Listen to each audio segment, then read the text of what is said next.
Hello, everybody. Welcome back to the Hunter Base Podcast. What do Maverick Hunters do when they're not hunting Mavericks? They go back to the base, recharge, and shoot the shit. I'm your host with the most, Zeromaster, and today with me I have two special guests. First, a returning guest. You guys may have saw him in a previous episode. Fellow streamer and content creator Tony ZX15 is here with me. Hello. Hello. You're always just like so. Oh, hello. There's like so.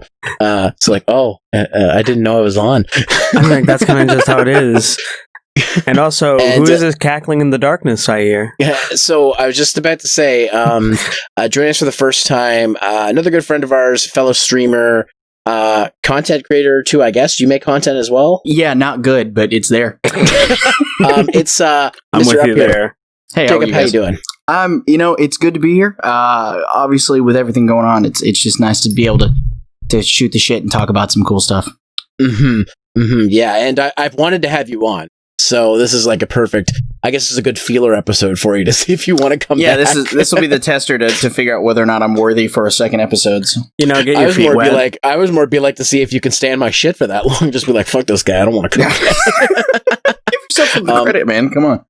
So I've introduced Tony before, and he's talked about, but since this is your first time on here, Jacob, why don't you tell everybody a little bit about what you do, expanded past what I've already said?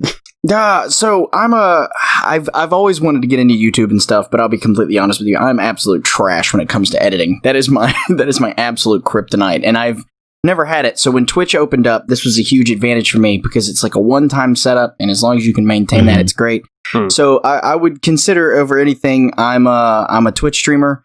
Obviously I can't do it full time because it's not a perfect world yet, but someday maybe. But I like to stream. I have a background in music and theater and stuff, so I still try to voice act where I can and do song covers and stuff on YouTube. But the majority of the time, it's just me, doing dumb shit with my friends on Twitch. Yeah. What I will say is one thing I've noticed since just within the last few months here on Twitch that it's seeming more and more like a reality that this will eventually be something that I can do, not as like maybe a full-time thing, but as like a more viable thing, because there was when I first started doing it on the regular, I'd be lucky to get a few people. Now I've got like a decent amount of people watching, and like the weirdest thing to me is people are following me when I'm not live.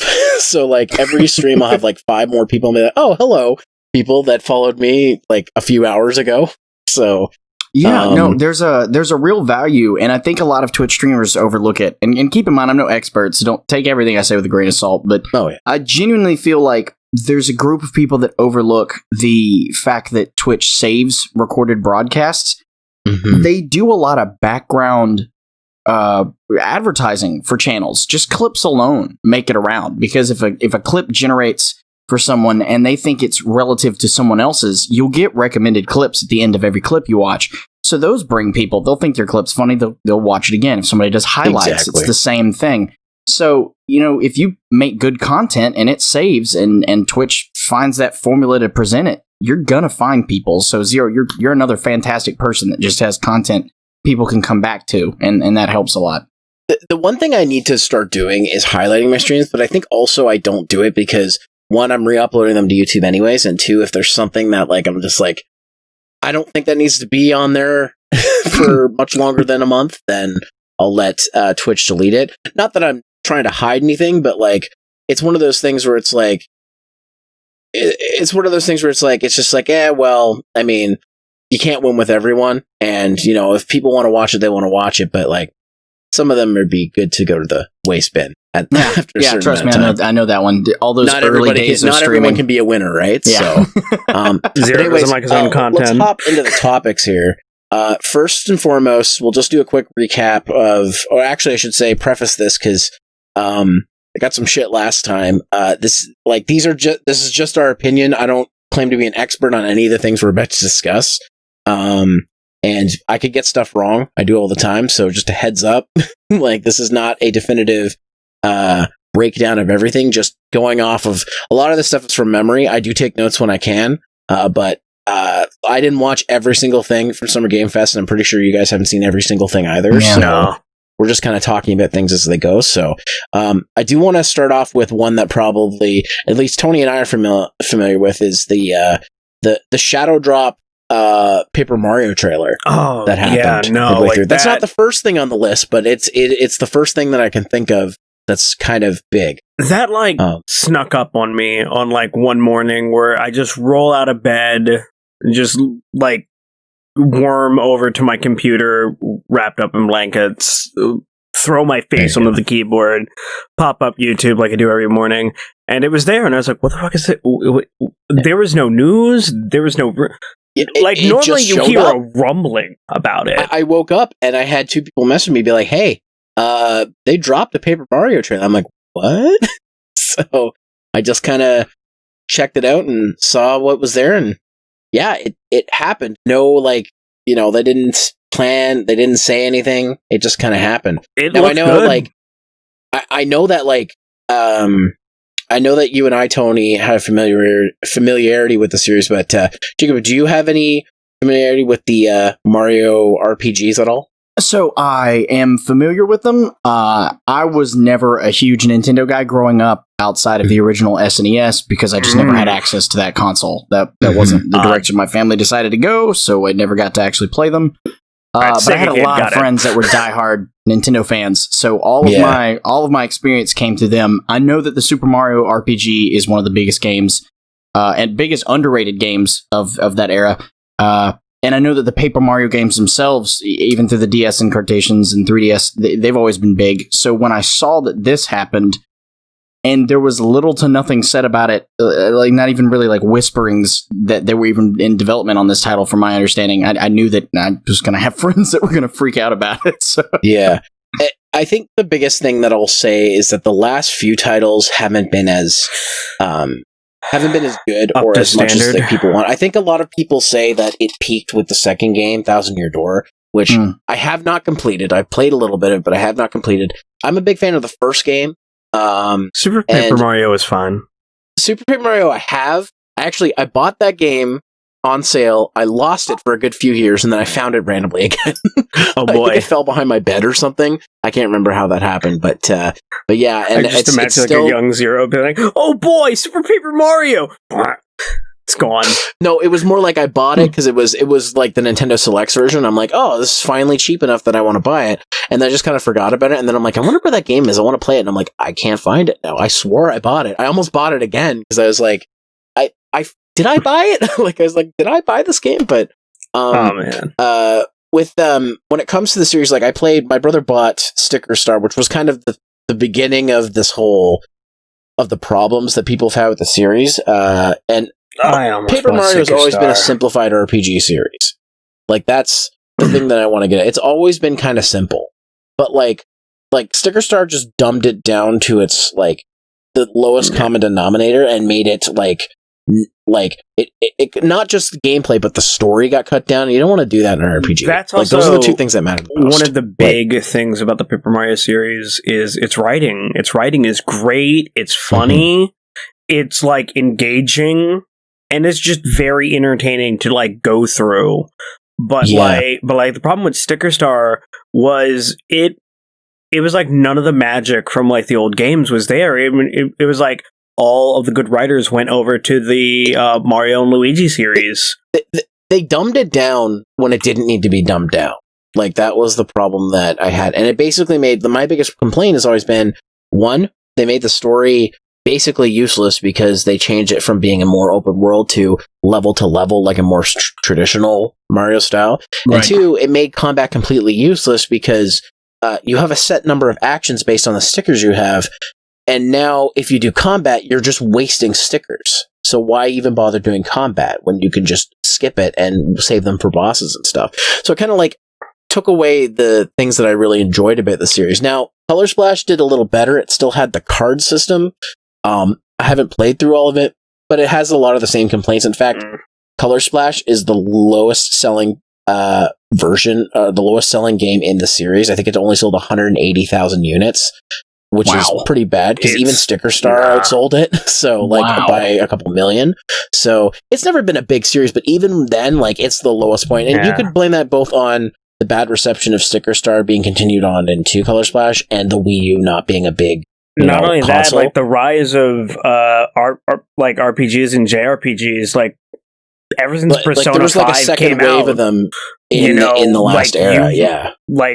It really all started with Persona 5, and then after that, it was good RPG after good RPG after good RPG, and there's been a lot of really good ones recently. Is basically what you're saying. And if you don't even want to give that one to Persona 5, I actually say the renaissance of new RPGs came out with Ni no Kuni on PS3. Yeah, exactly. That's another one. I'd give you that one. So the reason we're going through all this is because the last there hasn't been, in many people's opinion, there hasn't been a game as good in this series as Thousand Year Door was. And I noticed in this trailer, and I don't normally hyper analyze trailers, but this time I did because it's this is a series I really care about, and it hasn't had a good entry in the last few of them. They showed less than a second, less than a couple seconds of gameplay, and I think they did that because either one. Because first off, this is coming out in on July 17th. Mm-hmm. They dropped this in the middle of May, and it's coming out 2 months later. So they gave nobody people aren't prepared for this to come out. This is the shadow drop of all shadow drops. This is the thing. This is why I said it's a shadow drop, because there was nothing about this coming out. The only way it could have been even more of a shadow drop is it's hey, this Paper Mario game, it's out next week. So, you gave no one no time. Yeah. So the reason I'm concerned is because I feel like them showing very little gameplay in the trailer leads me to believe that and with it coming out so soon, that they know the hardcore fans, maybe they feel the hardcore fans still won't be satisfied, so they're trying to get people to pre-order it before they show us enough of it. I've seen more they've already got the same, actually. To be fair, Game Explain did upload a Japanese clip that added, it was 15 seconds of gameplay, and it gave us a little bit more, but two things concern me, and I might put an image on the screen. One, the amount of coins you get. The amount of coins leads me to believe this is going to be like Sticker Star, where coins is the main thing the main thing that you get from doing combat. There's no experience points or anything like that. I could be wrong, but that's just what it feels like. And then there's the lineup system. The lineup system is actually cool. I really like that. I definitely like it. If that is the focus on taking a turn or two to get all your enemies up in a row so you can do maximum damage, that's fine. That's way better than cards, because no, this is an actual part of the battle. It's not something you get outside of it. Mm-hmm. And there's a lot of directions that they could take coins in. I mean, the biggest fear that I have for this series, right, is that they suffer from something that a lot of games with a lot of longevity suffer from, and that's innovating for the sake of innovating to keep a game feeling fresh, and not necessarily because they need it. Instead of having a story to drive what they're doing, they have established characters, so the only way to make this game feel new to players that haven't joined the series yet is to do something with it that they find quirky or odd or something, and just, it worries me. The funny thing, too, about the trailer is they made a point to show that it's open world again, because that was a sticking point for both Sticker Star and Color Splash, that they dumbed it down so that they made it somebody, I get it. If you've never played, one of these games in the series, you might be a little confused on where to go. I get confused on where to go sometimes, and I'm familiar with it. But it's one of those things where it's it seems like they were trying to make it as baseline as they possibly could. And guys, this is not 1995 Square Enix. We don't need to Mystic Quest the Paper Mario series. Mystic RPGs Quest are a regular thing. But the thing that just worries me is that the two things I want is, one, I want there to be a leveling and experience system like the previous games. We haven't had that. At least something akin to it. Outside the paint in Color Splash, we haven't had that. And the other thing I want is, I want it to be a silly but engrossing story like the previous games had too. So far, it looks like that's what we're getting, because that was one of the first things I noticed about the trailer. I was oh wow, the writing's actually good. I'm enjoying this atmosphere. The writing of the story, it looks good so far, but it's I don't know. Bowser and Mario are teaming up, and whenever Bowser and Mario team up, it's typically a good thing. Oh, and another thing, partner characters. A lot of people want that. I want that back too, and it looks like we're getting that. Yeah, no, Folded Bowser is like a partner. There's like a Goomba guy who's also looks like to be a partner or something too. So it's there's like a Goomba guy. I think there's like a bomb. Like there's always a bomb. Yeah. So in any case, like it looks promising. And I hope that one of the other worries I had was like when Color Splash was getting ready to come out, the producer of the Paper Mario series came out and said, if we can't make a game with an interesting paper aesthetic, we're not going to make any more games. And my thought is that's not the reason why people play Paper Mario. So like if that's your focus, just dial that back a bit. Focus on having a good story and good combat. The origami is cool, but yeah, I don't think origami alone is going to save you. And I think it's going to be great to go in that Origami Kingdom world to check it out. I just really hope it's not another Sticker Star or Color Splash, because I'm also curious to see. Oh, I'm sorry. No. Do you think like the follow-up will actually be like Mario and Paper Mache Madness? I have no idea, but and I will say just real quick, we'll get to you in a second here, Jacob. But yeah, I wasn't sure if I wanted to try this game. I did eventually, with this whole pandemic going on, like I realized it's going to be harder for me to get games, so I did go ahead and pre-order it.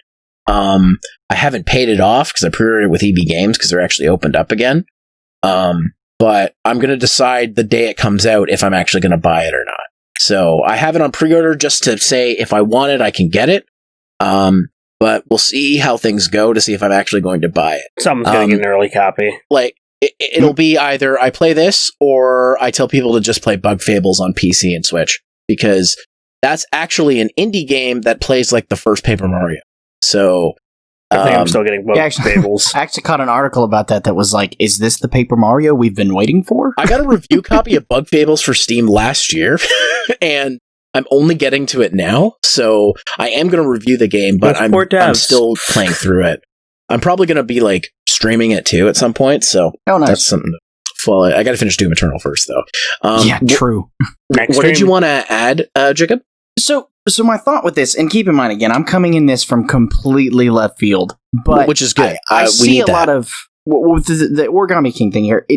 I'm wondering if they're going to go in a direction similar to how A Link Between Worlds did, because you go from like a 2D element to a 3D element with the origami. So I'm wondering how they're going to implement that in a way that doesn't make it just seem like, I don't want it to feel like the 3DS did, where they sort of tried to ham-fist 3D elements into their game for no reason. Mm-hmm. And I'm curious to see how that really plays out, personally. Yeah, I mean, worst case scenario, if I do get it, I could also stream this game, but like, that's if I'm done the Pokemon expansion by then, because I really think people want to see that. But yeah, I'm waiting. I pre-ordered that like the day I heard about it, so now I'm just waiting for it. Yeah, exactly. So we'll find out when it comes out too. So should be this month. It also might help if I actually just like, I don't know, get more than past the first gym in the actual game. Oh no, dude. You haven't played through all of it yet? Yeah. No, I haven't. Dude, you will not be able to do anything unless you beat the like campaign. Yeah. So funny story about that. I actually got that game when I got my Switch. Like I got Shield because I wanted to go against the grain, and I had just started hardcore streaming Breath of the Wild. And my roommate was like, "Hey man, if you're gonna stream Switch stuff, you need to hold off on Pokemon and play it on stream, because that's another one people will love to give advice on and watch and stuff." So I think if you decide to do that, even like around like within the next little while, like if you decide I'm just gonna stream Pokemon, that's a good one. Because you could stream Barrel into the expansion. Yeah, that would probably work really well. The issue is just like scheduling.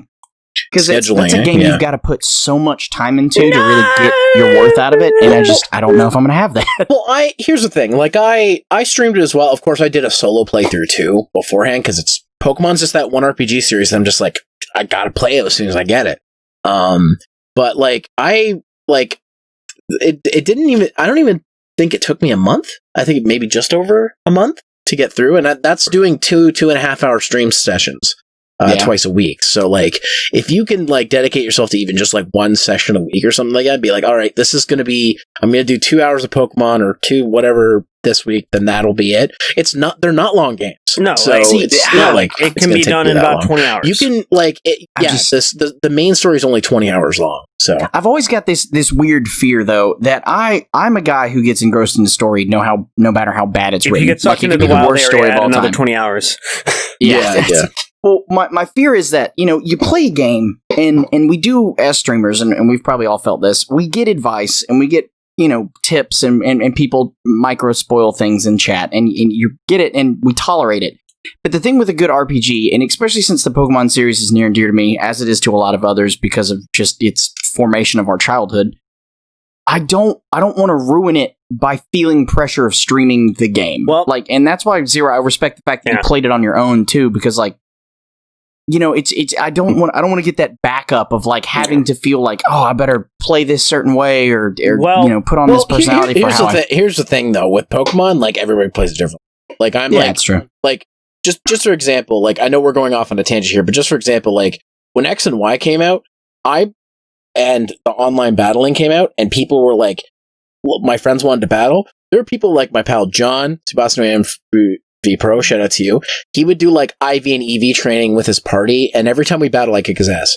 Just because I just played the game. So I didn't even do what like all the hyper breeding or any of the stuff that he did. I'd still kick his ass with just the party that I trained in the game. So it's one of those things where you don't have to feel pressure to play a certain way. I play casually. So I'm just like, I don't fucking care. I'm going to pick a Pokemon because it looks cool. That's my whole thing.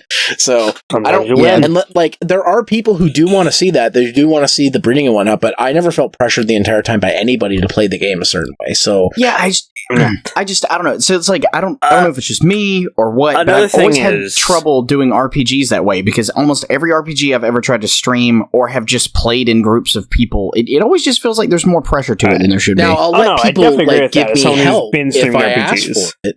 But like, it's not one of those things where it's like, if somebody tells me to play it a certain way, I'll be like, nah, I'm playing it this way. That's literally what. Yeah, I know, I respect that, and that's how it should be. It's just, I don't know, like even with Breath of the Wild, you play it, and people are there for the content, but like, luckily with that game and with Pokemon, there's a lot of action to it, right? Like the battles are happening, and even if you're constantly battling, that's still something to see. But like, I want to take my time with it. Maybe I want to spend 20 minutes looking at grass. Like the other thing for me though is, when I stream that game and pretty much everything I stream, people are in there with me. So even if like I'm not paying attention, like if I'm focusing on the game, people are having discussions around me. So usually people are more engrossed in that than me playing the games. True. And that helps when you have larger communities. And you are welcome to use the streaming chats in my server. Like anybody who's a streamer is allowed to use those. So if you're like, hey, I want to stream this game, but I want company, just feel free to hop in or feel free to tell people, hey, we're going to go in here. Like, not a big deal. So yeah, but I don't want to pressure you to stream it. By the way, as for advice, as somebody who streams pretty much almost exclusively RPGs at this point, because that's all I've streamed, that and a couple other oddball games. But definitely something I have learned is games where you want to give a genuine first reaction, you have to be careful. Like with Xenoblade, it is like something I'm familiar with and I know the story, but like the art and cutscenes are all like new and updated, so I like to like I like how this character is like this way or that. So, but because that game is like up to your eyeballs in side quests, I do the side quests and enjoy the game and go through that all on my own off stream. And on stream, it's fair. Story and stuff like that. But also another way you actually could do it is with certain games like RPGs is you could do like, and that's especially if you don't care about like the first reactions.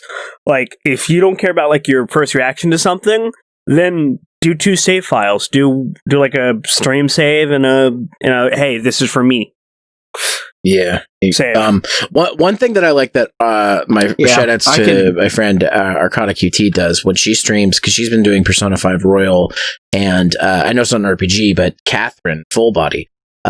Pretty much every stream she has like this thing in the top right corner that says in red text, no spoilers please. So like Yeah, that people one you can won't- also do. I'm thinking of starting to do that when I play a game for the first time, but like, please no spoilers or something. You know on that's there. a tag Or that like you a can put Nightbot on thing. Twitch too, right? Like a no Oh, yeah, spoiler. no, Yeah, there is. But like, some people don't read the tags. They Some just people are don't like, read the screen. They just they just go on there and start That's fair. spoiling Well, stuff. you only do so much. But Also, anyways, last thing. let's. Another fun little tip you do, and this is when playing any game from any stream. If you have people in like the chat telling you what to do and it starts to annoy you, do the opposite. And if you keep doing the opposite enough, they'll get the idea. They'll leave. And Ultimately, they'll shut up. your viewership will plummet. Your stream will burn. Riot sponsor. Nah, man. Because then like your other people in chat will be like, no, shut up. Don't fucking tell him to do something. He'll do the When I opposite. die for the 30th time. Not to cut it short, but like, we're getting off track. So All let's right. go back Back on rails. to what we're looking at. Just long and short, I'm gonna try the new Paper Mario when it comes out. I'll see what I think, and I don't know. Maybe I'll do video. I haven't decided what I'm gonna Yeah, do. I Maybe will I'll stream respectfully it. watch you do that. But what I do want to quickly talk about is there was the Xbox. Oh wow, excuse me. No, good Xbox one. showcase, and I streamed it back at the start of the month. And I just like they did a lot of talking about the system, but this time they actually showed off games. And I just want to throw a couple out there to you guys on keyword. They what's shown. showed off First off, games. the one that sorry, what was that? I said keywords games. Yeah, Xbox has games. That's weird. Stream said gameplay. No, Yeah. nope. Yeah, that's No the thing. gameplay. It wasn't too Just much games. Yeah, like that's the thing. Like, they had to specify on which ones were gameplay to say in-engine gameplay, running I at don't blah blah believe blah that. 4K or whatever. Yeah, I don't after the believe Anthem half of those. hiccup, I don't know how I feel about that anymore, because like pre-rendering can be scaled down pretty bad to make it look like that's what the actual gameplay would be, but Yeah. Just a couple of things. Like, I'm not a big fan of this series, but I think one of the big ones was they showed off some Assassin's Creed Valhalla stuff. Mm. I don't really have anything to say about it. It's Assassin's Creed. Yep, That's except with basically Vikings where I'm now. I've known about With Valhalla for a Vikings, while now. There was a couple other things they showed, like Bright Memory Infinite. That kind of looks kind of cool. Yeah. Call of the Sea looks really good. I think that looks like a really fun game. It's like a first-person adventure game set in like the 30s. It's weird, but it looks interesting. Well, when you say 30s, do you mean like 19 or like 1830? Like that's a huge difference. 1930s. Okay. Yeah. Because when I think sea, I'm thinking like pirate ship. When I'm talking about the 20s, I don't Yeah. mean current time. I Yeah. mean the roaring 20s, not the roaring 20s. Yeah. Another one that looks interesting was Scarlet Nexus, which is another like anime-esque Souls-like game. Oh, is that the one by Bandai Namco? I think so, yeah. No, I saw that. I thought it was like God Eater or like something. I was like, wait, didn't they just do a new God Eater? Yeah, I thought it was Code God Vein, Eater but first too. But no, I was like, oh, this is a new thing. And I'm probably going to check it out more when like more stuff drops for it. I don't know if I'll buy it, but I'm always a sucker for Namco Bandai and their dumb shit. So I'm I'm an anime I got a fan. question for you guys. I got an important question for you guys. Y'all like racing?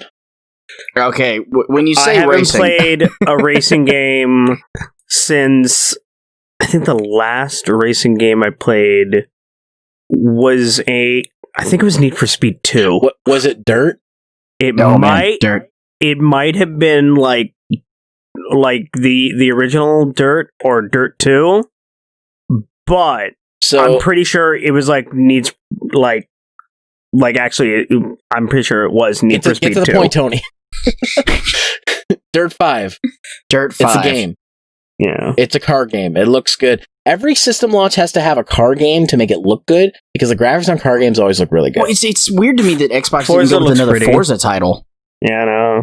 Yeah, that's kind of strange too, because they're always been big onto Forza. Well, yeah, and Forza is to me, well, I mean, okay, obviously PlayStation has Crew now, but at one point the competition for Forza was Gran Turismo, and when Gran Turismo launched with the PS4, I remember Gran Turismo. it was great looking. But the difference is that Forza is a racing game, and Gran Turismo is a racing simulator, and those are different. Mm-hmm. Exactly. Yeah. Well, I know they're different. My brother's a big fan of Gran Turismo, and he's like, "No, it's a simulator." It's not it is, and it's crazy. It's because like simulation games are super popular within their own right. But like, I used to have the driving Gran wheel going Turismo up. has always been that bridge between like what a simulation game can get away with and still be considered not work, and also can be fun. So exactly. Yeah. But do y'all like football? No. are you about to announce NCAA and or Madden again? Because that's to be expected. Oh God, there's an NCAA. I didn't think there was an NCAA because they signed an exclusive. Don't quote me, but I heard through the whisperings of certain bushes that there might be the titles of an NCAA game coming back out. Who knows? Well, see, that's hard to say because the NFL signed an exclusivity agreement with EA. So yeah, I don't know how that's even possible. Well, yeah, because NCAA being college ball, keep that in mind. Oh, so. right. What am I talking about? But I was referring to Madden 21. Yeah, it's woo. It's football. I get it. It looks good. You can almost, in certain aspects with certain graphics, compare it to real life. I was watching my brother play Madden a little bit, and I thought of an idea that would actually make Madden games slightly exciting. Would be...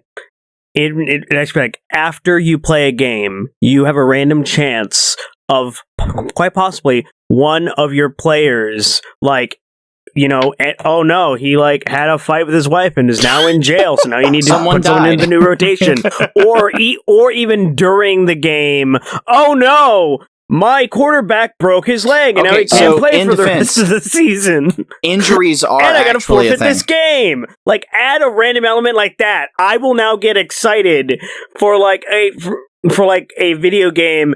If it's like if Madden wants to be a football simulator, I say go all the way. Just do all of it. Then you will get people excited again. Yeah, sorry, go ahead. No, it's just like the thing with Madden, right? And it's with all sports games, right? Even technically the racing simulators.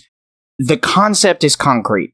There is no difference. The rules of these sports have been established, and the only way to make the game different is to break those rules. So if you're trying to make a true-to-life sports game, you're stuck. There's only so many features you can add. You can add as many creative characters as you want. You can come up with dynasty modes. You can get, characters back from the 1910s if you want to. It doesn't matter.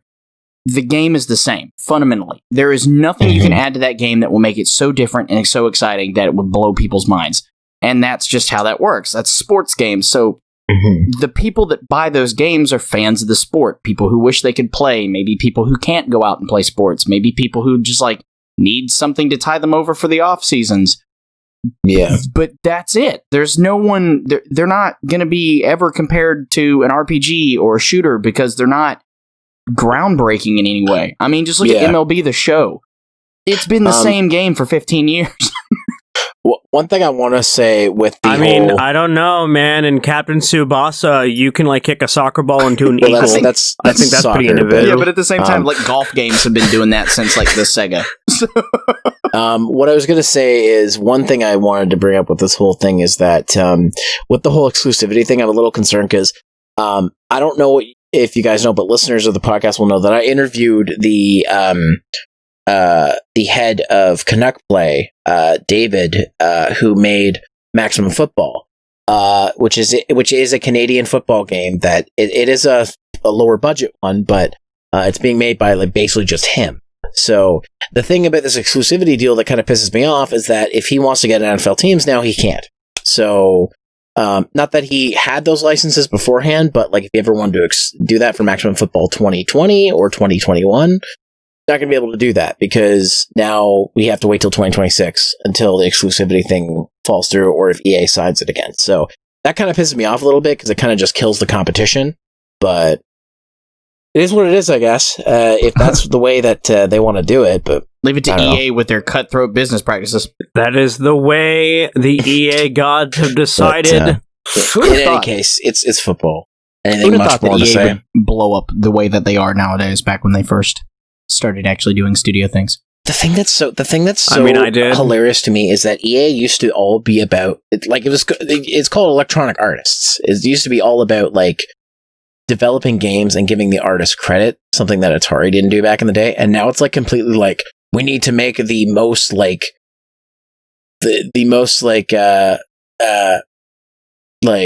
intrusive games possible in terms of like microtransactions and stuff. And also we have to make people work 14-hour days, 7 days a week to get our games out. Yeah, and it blew my mind that they were pulling, and I hate to compare the two, but they pulled a Disney and just started buying up all the smaller companies so that they would hold titles. Yeah. Because the idea is that if you own 90% of your market, then you have everything but a monopoly. So yeah, good for Bungie for buying themselves out, I guess. There you go. So there's 4 big titles left that I want to talk about here. Second Extinction is a dinosaur survival game where it's an FPS where you have to survive against dinosaurs, which I think is kind of cool. So like Turok, but different? Kind of, but like more modern FPS-y. Okay. If you know what I mean. More like, goddamn it, what was... I think it was called like Dino Crisis. Please, for the love of God, if we can ever get a Dino Crisis remake, I would sell my firstborn child. I think a lot of people have asked for that since the RE engine came out. They're so good. They're Capcom, so good. please, I want my clever girl. Yeah, but at the same time, I wanted to be from the people who made Resident Evil 2's remake and not 3's. Nothing against that studio, but yeah, please no. They showed a trailer for a game called The Medium, which looks like some kind of like creepy HR Giger kind of like horror game. Okay. It looked interesting. I mean, part of the people who were working on it worked on the Silent Hill games, so who knows? That's the part that got me excited because, like, we'll see what happens. We've only seen a small trailer, so there's not really much here. But I am good for another creepy horror game, so I hope this becomes something. So, speaking of creepy horror games, well, I don't even know if this counts. There's a sequel to Vampire the Masquerade coming out. Yeah, I heard that. And everybody thought it was something else. Oh yeah, everybody thought it was like what the fuck is this? I just think it's hilarious that like that's getting a sequel. But like, I mean, I like it was a game that like when it came out, nobody was talking about, and then years later, people were talking about Vampire the Masquerade. So, and same will happen with this game. No one's going to talk about it now, and like give it 5 years, and everyone's going to be like, "Oh man, the game was so good, man! People missed out." And then nobody will get the next one. Nope. The big one, it will be a cycle. The big one I want to talk about though is they released that Yakuza Like a Dragon. Now, Yakuza hasn't been on Xbox as far as I know. Like, so this is like interesting. No, it's been pretty much a PlayStation. Yeah, so this is interesting. So yeah, I don't think they've ever originally released on PlayStation, but they're definitely like I think it's Yakuza 0 is now currently on Xbox Game Pass. So yeah, okay, yeah. So, but like this is like the first one that's going to be released at the same time on the other system. Yeah. The thing about it too is it's not a typical Yakuza game. It's definitely more of a. It's kind of like a side story, and it's more action based compared to how the other. Like, not to say the Yakuza games aren't action based, but it's more. It seems to be more focused on action than a full world story, kind of like the other ones are. So, right. I mean, this will be good for people who want to get into the Yakuza series and don't necessarily want like a 40 plus hour. Like you? I mean, I have the Yakuza games. I want to play them. It's just I don't like. They're on the list of things to play, like to stream. So. Here's the thing that concerns me. When you say it's a more action-oriented series, when game developers tend to do that, what they do is they pull in a specific type of player, and I'm afraid that it's not that it degrades the fan base, but what you get is you have people that play the new one, and it's going to be full of action, and it's going to be awesome, and people are going to love it, and then they're going to go back, and then all they're going to do is complain about the older parts in the series because they're so used to their first experience being so action-based, and then it's going to roll back into more of a story feel. I don't think it's so action-based that it's going to be removing elements from the other games. Like, they'll be toned down, obviously. Yeah, I don't know. Yeah. The other side games in the Yakuza series didn't really have that problem either. Like, pretty much people like we're able to see like, oh, and okay, this, like this is enjoyable. Like, trust me, this side game wouldn't change the Yakuza series if the other side games didn't. The thing that's gonna have to be is we're just gonna have to wait and see what it does, because like there have been games like that. There's like Ninja Gaiden Yaiba comes to thought as one that they, I gave that game a chance and I immediately regretted my decision an hour into it. So that's one, like when trying something different. Unfortunately, another KJ Inafune failure, but it is what it is. But those are major things from Xbox. I remember that, and the Xbox Series X fridge that was in the background of one of the guys' things. Dude, I still would pay money if the Xbox Series X was fridge size. Oh my god! Could you imagine a server case? Xbox. I would love to have I would love to put in a disc the size of my head into my Xbox fridge. I think it would be more like I would exclusively game on Xbox. I think it would be more like it would more like the actual system's in the bottom, but the top half is actually a fridge. See, that would be hilarious. A valid thing. I would be, dude. For one, the cooling on that piece of hardware would be immaculate. We say that, but we've also had refrigerators that could overheat. So I don't. Like the pump itself is ridiculous. I don't know what you're talking about. The worst thing that my mini fridge does is like overcool, and then I have to like turn it off so that way I can get all the. But that's a mini fridge. Out. That's not a full fridge. That's a different thing. My thing is like, if there was a fridge size Xbox, are you trying to say? Hold on, Tony. Let Jacob say his thing. PS2 Mini wasn't a full PS2. Yes, hold on, Jacob was trying to say something. If you're gonna have an Xbox the size of a fridge, it better for the cost alone of what that would pull you. It better perform like a NASA space computer. Oh my god! Think about it though, because like we moved from the TI-82s, like the giant server rack computers to run like a single program, to like now we have computers that fit in your pocket. But like, if you're gonna make an Xbox that big, it better perform for that size. Like I'm not. That's fair. He wants his Xbox to do quantum computing and play 8 games. If I can't run an entire group of VR on it. What if it had a built-in Kinect? You could just say Xbox. Grab me a cold Give me one. pizza. And it would drive over to you and produce to you.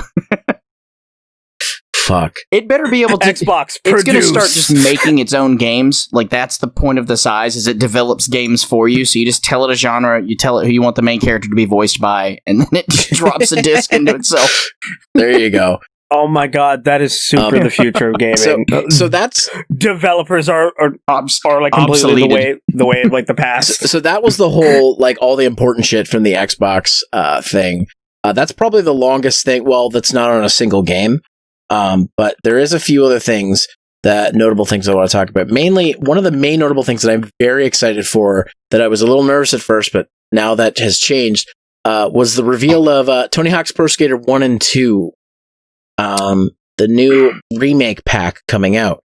And just real quick, I'll say why I was a little apprehensive at first. We got a remake of Tony Hawk 1 and 2 with some 3 stuff back a few years ago on the PS3 and PC. And it was garbage because it was made by Robomoto.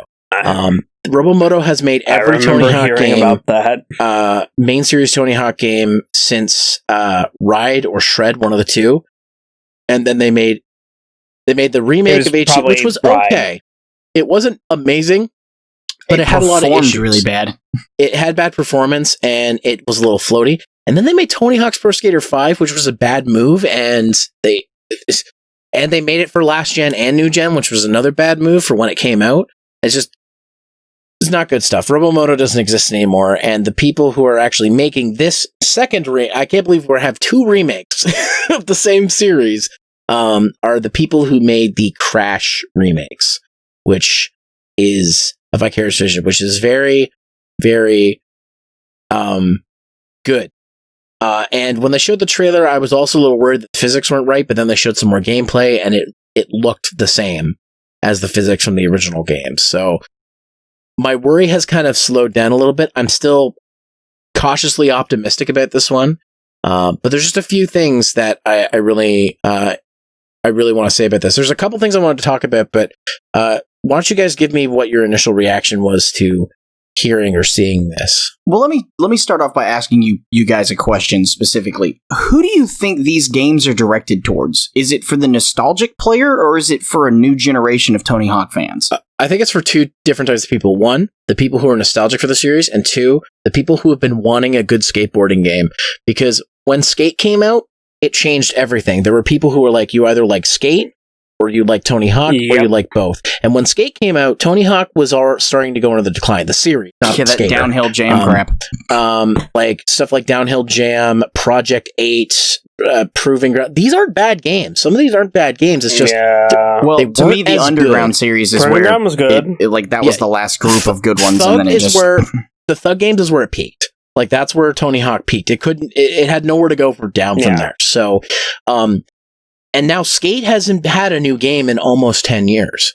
So people are hungry for a skateboarding. Should have almost not had a new game in 10 years. Give me a new skate game. Yeah, so people are hungry for a good skateboarding game. But see, that's where I'm confused, is because I feel like, and I've asked this question to a few people because this game gets brought up a lot in my circles. Is this the right time for this game? Like, obviously, you're at the cusp of a new console, so, like, and even within the sport itself, like, I don't think that skating is at the most popular it's ever been. It peaked in the 90s. Like, 90s was definitely, and it had a second wave of popularity when Jackass and stuff like that was happening. Yeah, like, the early 2000s was probably, like, the mecca for the young skater, but, like, even now, like, this game feels like a reattempt to see if there's any interest in this kind of world whatsoever, because I feel like the sales of this game is either going to inspire a new one or kill it. I mean, I think it's fine. I mean, like, Tony Hawk's only like, what, I think 52 years old now? I think you're right, and I think the reason that they are, too, is because, like, obviously, the last ones have failed. Like, they haven't done what they're going to do, and a return to form is definitely something that needs to happen, and I think that's where Vicarious Visions is coming from, because they worked on a lot of the Tony Hawk games as, like, backup for Neversoft, and they have original Neversoft people working at Vicarious Visions. So it's not like we don't have people who didn't understand the series. The problem is this Activision changed developer when they knew they had to renew the license. And that's why we didn't get, a good Tony Hawk game for a long time, because they gave it to one of their, give it to these guys, because we just need them to make a game so the license can get renewed. So, well, see, I'm scared for the sense of, like, what they're doing is a return to form, in the sense of, like, it's gonna be a complete updated rehash of the original two games, and that's fine. Fans of the series are tried and true and hold those, close to their hearts, because those are the ones that sort of introduced that whole thing. But what I'm worried about is that for the groups of people who are growing up with these games, we were introduced with certain features that we love. One of my favorites that the Underground series brought to us was just being able to get off my board and walk around. And I don't know if that's coming back, So here's the thing. I don't mean to cut you off there, but they already stated that tricks and features and whatnot that were available in later games will be available in this. So first off, the biggest question was, people would be like, since it's only Tony Hawk 1 and 2, will you be able to revert?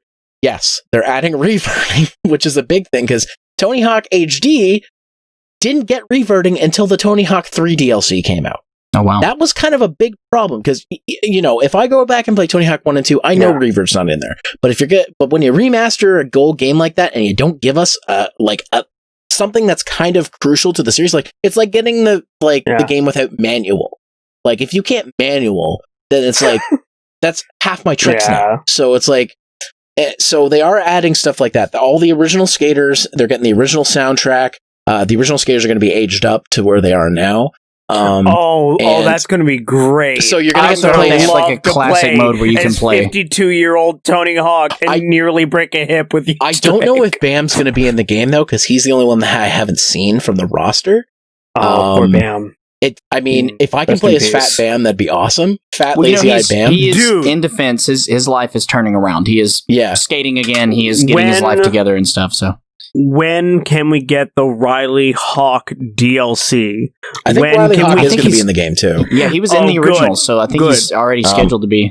The other thing Jack too, Black's even in the game. But no, I want the current Riley Hawk in there and be like, hey, look, now like go skate with your dad when he was in his 20s and cause like some time travel shenanigans. I think the only one who wasn't confirmed was Holy Shit, it's Spider-Man, but that one might be a little difficult now. What I will say is one thing that's what they showed off is good. They remade the tracks in the new HD high fidelity, and they made them also feel more realistic, not just in terms of the way they look, but in terms of physics. Like the game physics is going to be the same, but you're going to get better feedback on things like grinds, grabs, flips, stuff like things like that. Like if you play like 3 and then go back and play 1, there's a difference in feel there. Oh yeah, like in terms of the way they play. So they're going to try to do something that's closer to 3-4's feel, I think, than try to do something that's closer to actually 1. Because like Tony Hawk 2X is my favorite game in the series. I will swear by that is the one to play. If you're going to play one Tony Hawk game, play that one. The physics was great. Big head mode was awesome. It doesn't have major features that were in later games. And I really like Thug 1 as well. I think that's a really good game too. So the fact that they're going back and not only just adding these things in that were in later games, but updating things to make it feel better, like something that was more akin to the later games, I think is good. The main thing that I'm really excited about is the park editor. They're adding 1, it's going to be online, so you can actually share your parks, and 2, oh hell yeah, they teased that there is going to be multiplayer park design. So that'll be interesting. You can get online with your friends and design a park together. If this is actually a thing, I'm very excited because that's a streaming thing I would love to do. Be like, all right, guys, let's all get together. Let's build this ridiculous skate park. Like, that's so my question is, like, are they going to have like Halo-sized, park editor, or is it going to be something much more controlled? They haven't said much on how big it's going to be or what's there, but they have said they're going to include as many like things to play with and modify as you can. Like they said, basically they want to make it as modifiable as possible. So like if you don't like the way the default loop looks, you can change the percentage on it and stuff like that. See, because that'll really revitalize a lot of that, is because the Create a Park was like such a huge deal, and just being able to throw in random things that almost game breaking physics because you could trick the system into doing things. So I mean, this is going to be like when GTA modders started putting their own tracks for the cars and stuff in it. I remember you could like shoot Tony Hawk up into the sky ridiculously high, and somehow he would live. I mean, he'd fall off his board, but he would respawn. I would love, like, that's one thing. Like, I would love to like have like something to do as a stream where me and anybody else who has the game be like, all right, we're gonna build a ridiculous skate park together, and we're gonna add like, I think they're gonna add the ability to add like. Something they had in the later park editors where you could add like actual goals, like collect skate, collect, they had those. I wonder if the PZ version stuff like that will allow you to have like custom decals. That actually exactly, be a great so point. I'm waiting to hear what the custom music from this one is going to be, because that has always been some of my favorite. Because they have some. I would like to put Zero's face on a half pike. They did so far. They've confirmed that the original soundtrack of 1 and 2 is going to be in there. Oh hell yeah, that's actually the good one. They haven't talked about what new tracks should be in there. I don't know what's going to be added, but I mean, I'm like the fact that the first 2 soundtracks are in there is great because, again, going back to Tony Hawk HD, they had a lot of tracks from the first 2 games, but they didn't have everything. And some of the newer ones they chose weren't really good for skateboarding. So I don't know why they put them in there. I'm just waiting for Gorilla Radio to pop up again. I need Real Big Fish. If No Cigar by Millencolin is not in the soundtrack for some reason, I'm going to be very pissed off because it's my favorite song from Tony Hawk 2. But it sounds like they confirmed they got all the licenses for the tracks. So I guess my biggest question for you guys at this point is just like, do you think 3 is ever going to be in this? And do you think they'll release it as a DLC thing? Or do you think it'll have to be its own standalone? I think they're doing a feeler with this, with the first 2 games, and I feel like that 3 and 4 DLC is probably coming down the line. Yeah, the thing we got to remember, too, is like... There might be like a 3 expansion. The thing we got to remember, too, is like 1 and 2 had a lot of not a ton of content, but that's 2 games worth of content. A lot of content, too, dude. They haven't said if they're adding some of the exclusive stuff from 2X in there, which if they're going to do that, too, then that's a lot of stuff. If they throw in 2X, that's going to be nuts. Because it has some exclusive stuff that wasn't in any other version, and it's true. I would love to have HD versions of some of those tracks. or some of those parks, I should say. My thing is just like, I wonder if they're going to try to update this, because like the originals were like just skating, like that's it. Like the goal of the game was to skate these areas, complete the goals in these areas, and then that was that. After you completed so much, you'd move on. I wonder if they're going to try to add anything like a new element like they did with some of the later games, like a story. Like, are they going to try to tie in these locations to make it something, or is it just going to be, hey, here's a skater, pick it, go complete the thing. Yeah, I know that a lot of people swear by the Thug game as being the best, and I love Thug 1. I'm not a fan of Thug 2. I didn't like the story of that one, but I love what Thug 1 did to change up the game. So that's something interesting I'd like to see too. I think right now it looks like they're focusing on the objective-based gameplay from the original titles, but that doesn't mean like we won't get a new one like 4 or Thug down the line, you know what I mean? Like if this one does okay. Because I think they tried to do that with Tony Hawk 5 with the online component, but it really failed. So, but again, different studio, so who knows what they're doing. They're probably going to be monitoring how people play this game and see what happens with that. Because, you know, as much as I like Thug, I also am more like the checklist aspect of the older game. So that's true. For me, like this is good for me, but I see where you're coming from because I would like to see that open world aspect be put back in too. Yeah, because I think American Wasteland to me was the one that really. Yeah. No, you know, I would. It's a great game, I would definitely love to see a resurgence in like 2020 of like skateboard gangs again. I want like 2020 and 2021 to just be a resurgence of the 90s. Give me back my 90s. If I have one request, I want Fat Lazy Eye Bam. Look, man, if there isn't Fat Lazy Eye Bam and a mini game where you drive his Murcielago around, it's going to be a travesty. Can he pull up in a minivan? It will have it. Look, it'll probably happen as like a DLC or like a really hard unlockable. And 2, can we also get like Wee Man from Jackass in there? Oh my god! Can we get the Jackass crew?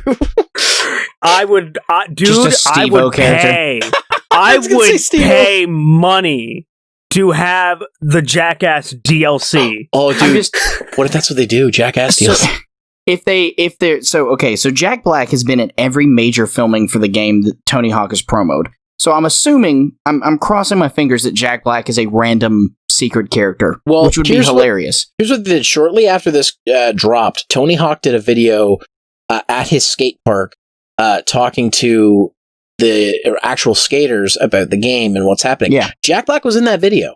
Yeah, so that's what I'm saying. It's like, I'm hoping, maybe, because if we can get, like, it would be funny, because, like, he's been doing stuff with Tony Hawk on and off for the last couple of months anyway. I mean, like, they're friends, kind of. Yeah, so, like, what I'm hoping is that, like, okay, if Jack Black's a random bonus character, that'd be hilarious. And that's one of the things I loved about the series, was the random fourth wall breaking who the hell characters like Darth Maul and 3 and like Wolverine in one of them, and like they always just have like random off the wall characters. Like Bigfoot, I think in 2. Yeah. Some of those are going to be tough, like I said, like Spider-Man, but we'll see what happens, right? So they probably got something cooking up there, like at God, I hope it's so random, like super left field character pick, like Barack Obama. This God. Random. And don't fill my head with dreams. Do not fill my head with dreams. I don't want to keep speculating, but what if it's Shaq? I would also like Shaq. Beautiful, and I hope he sucks. I hope his stats are garbage on Shaq purpose. would love to have that one. I would love to have former president of the United States, Barack Obama, and just God. With his speech patterns, like I'm about to do an ollie. Yeah, I'm here for watch me, Michelle. Oh my God, the best one that I think that they could do, considering the studio association, would just bring Crash Bandicoot into the game. Oh my God, so you just have Crash as a skater. That would only happen as a Sony exclusive. His special is the whoa. Yeah, we could do the spin in the air. Unless, actually, I think the Crash remake did come out on all platforms, so they still could do it. They did. Its licensing is open for the Xbox and the Switch. All right, then there you go. Then it could be on everything. So it would be beautiful, because then you could get the mask and do the invincibility run. Look, This is also coming out on PC. The modding scene Oh my for god. this game Oh, that's true. I totally is going forgot. to be fucking nuts. Oh, I can only imagine. Genuinely, the more I think about it, I think the worst thing that we could get is if the Crash isn't in the game itself, it would be nice to see a nod to it as like a deck. Like Oh a my deck God, with Crash yeah. on it. Because, like, that'd be interesting. What if it becomes like, hey, we know we're like putting this up on Steam. We're actually going to allow it to connect with Steam Workshop and just say screw it, Go ham. There we go. go nuts. So obviously, I think we have some vested interest in Tony Hawk Pro Skater 1 and 2.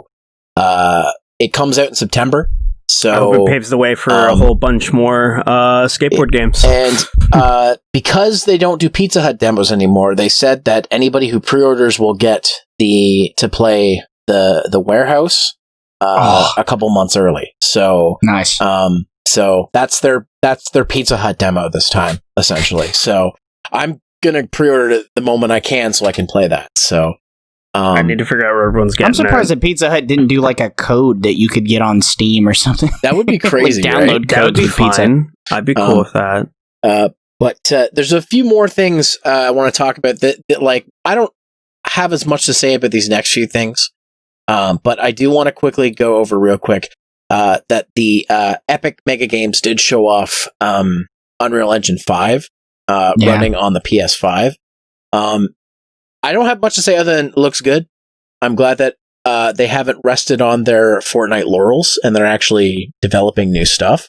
I hope we get a new Unreal game with this. I know that's wishful thinking, and it's probably never going to happen, but that would be nice. It looked good.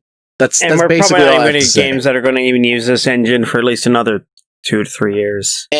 And they stated that it was running on the PS5, and if that's actually true, then that's good. But I don't like. I don't know. It just seems It like definitely makes that PS5 look pricier just from Mhm. that. Any thoughts, Jacob? Unreal, the game, again, not a console that I really got to mess with back in the day. I'm more excited to see how this engine itself opens up for other developers. Yeah. Because obviously the Unreal Engine is just huge for a lot of people. Kind of like Very the Cry versatile. engine has sort of resurged here recently, and a lot of games are sort of developing out of it. There's been a couple games I've played recently that use the Cry engine, and I thought it was great. So if Unreal is as good as those demos show, because again, these things have been fudged before, and they like to really screw with people when it comes to this stuff. If it's as good as it says it is, and it doesn't pull a DirectX 11 on us, I'm very excited for it and what it could mean for consoles. Hopefully, maybe that even spills over to PC. I just wish with them doing all these things from home, if they're showing actual gameplay, just get one of your people to have a controller cam. Like that's all you would need to do. I mean, that could still be faked, but that would at least be a lot harder to fake than doing whatever. That's what like speedrunners do. They do controller cams a lot of the time, so you can see That's stuff. why I liked back in the day during E3 when they would be like, and we're going to show you gameplay, and you would get a person out on stage, and you would see them do the inputs live, and you could tell See, if they again, were they're- half-assing it and faking it or not. Because I remember, what was it? Uncharted 4 like crashed, and they had to like reload it. And they showed it. Yeah, I But mean, it's an still, intensive game for the it's- PS4, though. Still, it was good publicity. People talked about it. Yeah. You know, though, Exactly. that's if I was a developer, that's what I would do. Is I'd have hiccups, because if you have hiccups, it makes it seem more genuine. Even if they're staged, no one's going to be like, "Oh, did you see them fake the whole system breaking?" You know, that's not a And bad one, publicity if is you still publicity. fake the So whole system breaking, all right, good on you. You have some balls. I'm now interested. But again, EA faked all of Anthem. When they were like, "Oh, when are we going to get PS4 gameplay for Anthem?" They're like, "Oh yeah, here you go," and it was literally the exact same footage from the Xbox. They just went in and edited the mapped controls over it. That was it. It was the same footage. You know, up here, the scarier thing is there were developers in that like E3 stage, seating, who were working on like the game, and that was the first time they ever saw that trailer, and they're like, "Wait, that's what we're making? Wait, what? That's not what is back at the office." But no, like literally, the first time that the world saw the game is when most of the developers saw the game. that like And demo was outsourced. It was not made by them for the most part. I love BioWare so much, and that game hurts me and makes me so scared for that group. Because god dang it, the Dragon Age and Mass Effect games hold so much to me, and now I'm scared. Yeah, I don't know. We'll see what happens. Like, Unreal Engine hasn't disappointed in the last little bit, unless you're still using 3 to make your games, in which case, get off of 3 and use 4 already. But what are you doing? Drink your coffee. You're using it wrong. Tony Hawk's Pro Skater 5 using 3. But I mean, it's exciting. The fact that the thing that I'm excited about is they're not resting on the Fortnite laurels.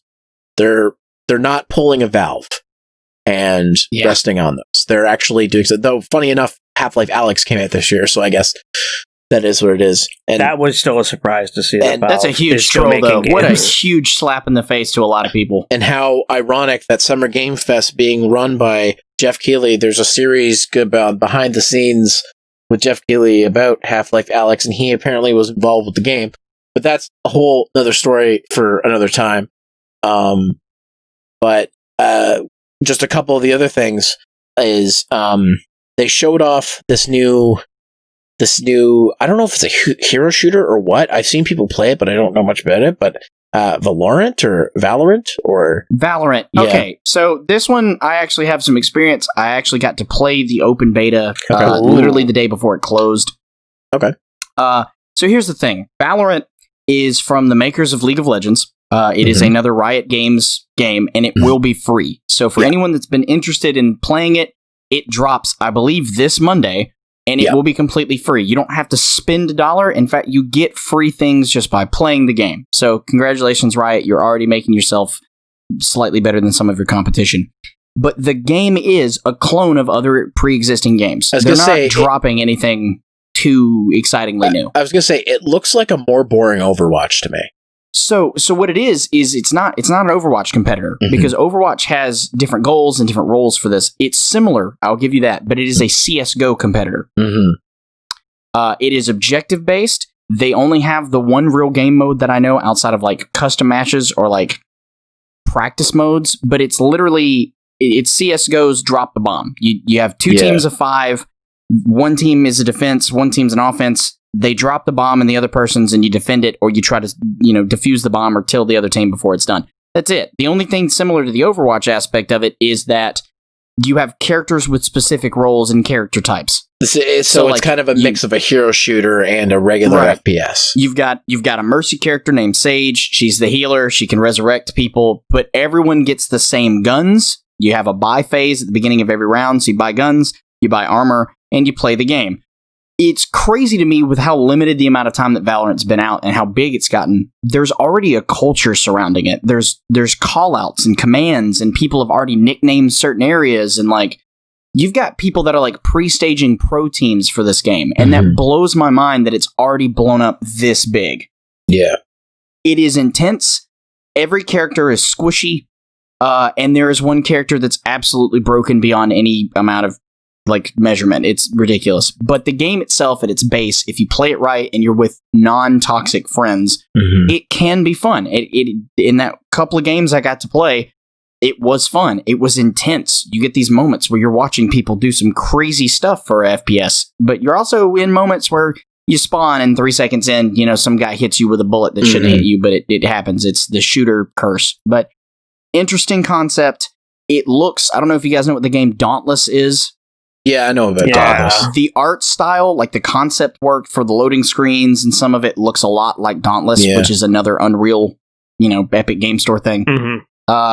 It plays good. I didn't have a lot of system struggle. Even in, I ran through all the graphic settings from low to high with my rig, no problem. So for PC players, which it is a PC game, and it is locked to PC controls, so just keep that in mind. It's not bad. It probably won't be people who play Call of Duty's favorite game. But if you're looking for a CSGO alternative that isn't already super established, it's not a bad alternative. I mean, like, when you say it's locked to PC controls, there's no controller play, I assume. At least not now. Now, with the announcement that they came out with, they are dropping more characters. Obviously, I think another character is actually coming out on Monday. There is talks that there will be system and feature updates, because obviously, that's what's going to happen between a beta and the full release. The thing that I have not seen any word about, and this is my own fault, so I'm sorry for not researching this more. No, it's fine. Is whether or not progress between the beta and the open game is going to be transferred. A couple of games that I'm interested in that have been announced actually have already stated that they're not doing it. So if they are doing it, good for them, because people spent a lot of money for cosmetics, I don't know a lot about this game, but I did watch the video on it that they had in the interview they had with the developers, and I think the progress is going over. So I think that's happening. Yeah. There's two things I want to say about this game, and first off, like, what these have to go with is this. And people have asked me if I would get it and play with them, and the answer I've given has pretty much been no. And there's two reasons for it. One, it just doesn't look like a game that I would enjoy, especially if it doesn't have the option for controller input. Like, I know everybody says, you get better precision when you play FPSs with keyboard and mouse. It's just not comfortable for me. And when it's not comfortable, I'm not going to be good at it. I can play Overwatch. And that was my problem. I agree with you. I can play Overwatch with a controller on PC just fine. I've played with people who swear that there's no way you can get those shots with a controller, and I've done it. And I'm not even that good of an Overwatch player. So I don't want to hear any BS about people saying you gotta play PC games with a keyboard and mouse, because that's BS. I like using a controller. That's what I like. Yeah, I completely agree with you on that. I have never been, outside of certain games, obviously, like a lot of MMOs and stuff require it, but I'm a controller guy all the way.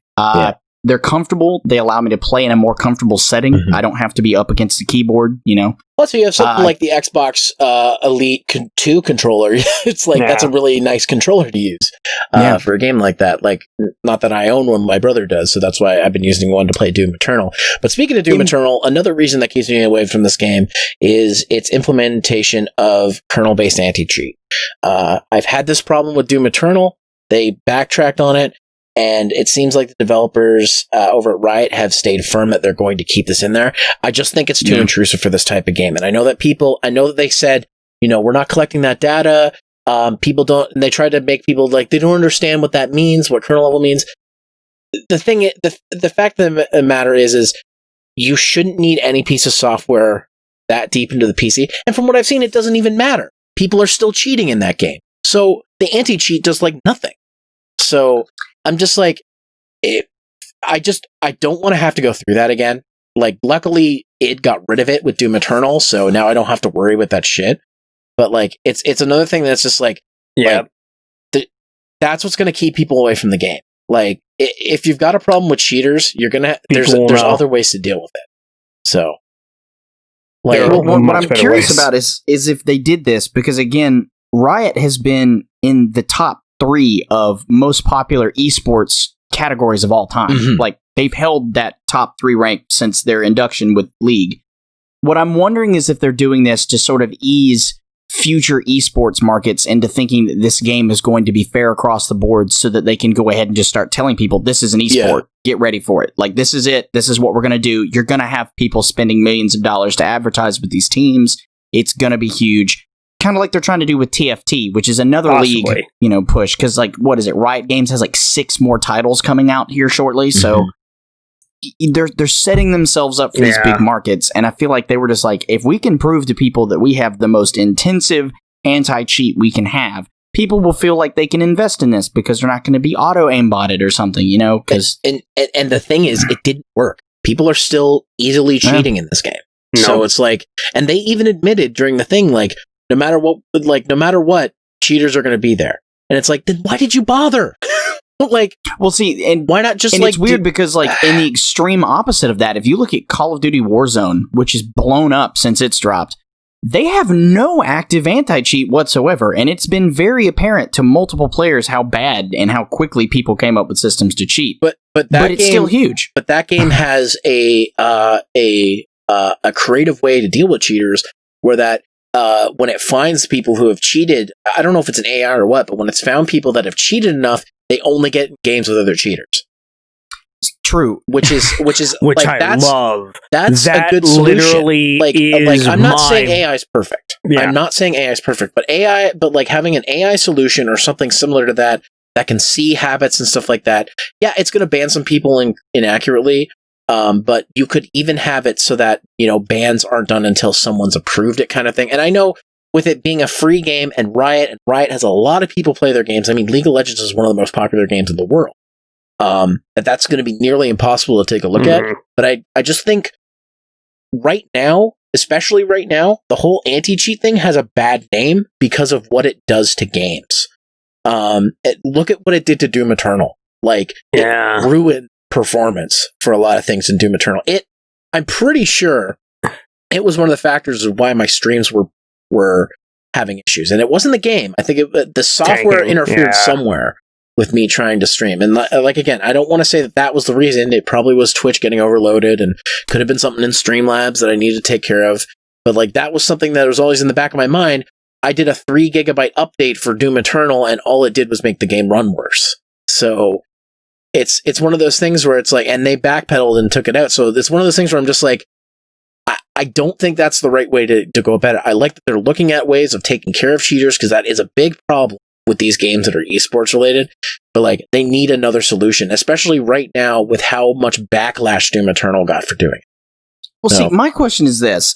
What in Doom Eternal, genuinely required anti-cheat? Because it's not an esports game. Who out there is competitively playing Doom in that kind of market? I don't play the multiplayer, but I think people, it became a complaint because people were doing it a lot in the multiplayer.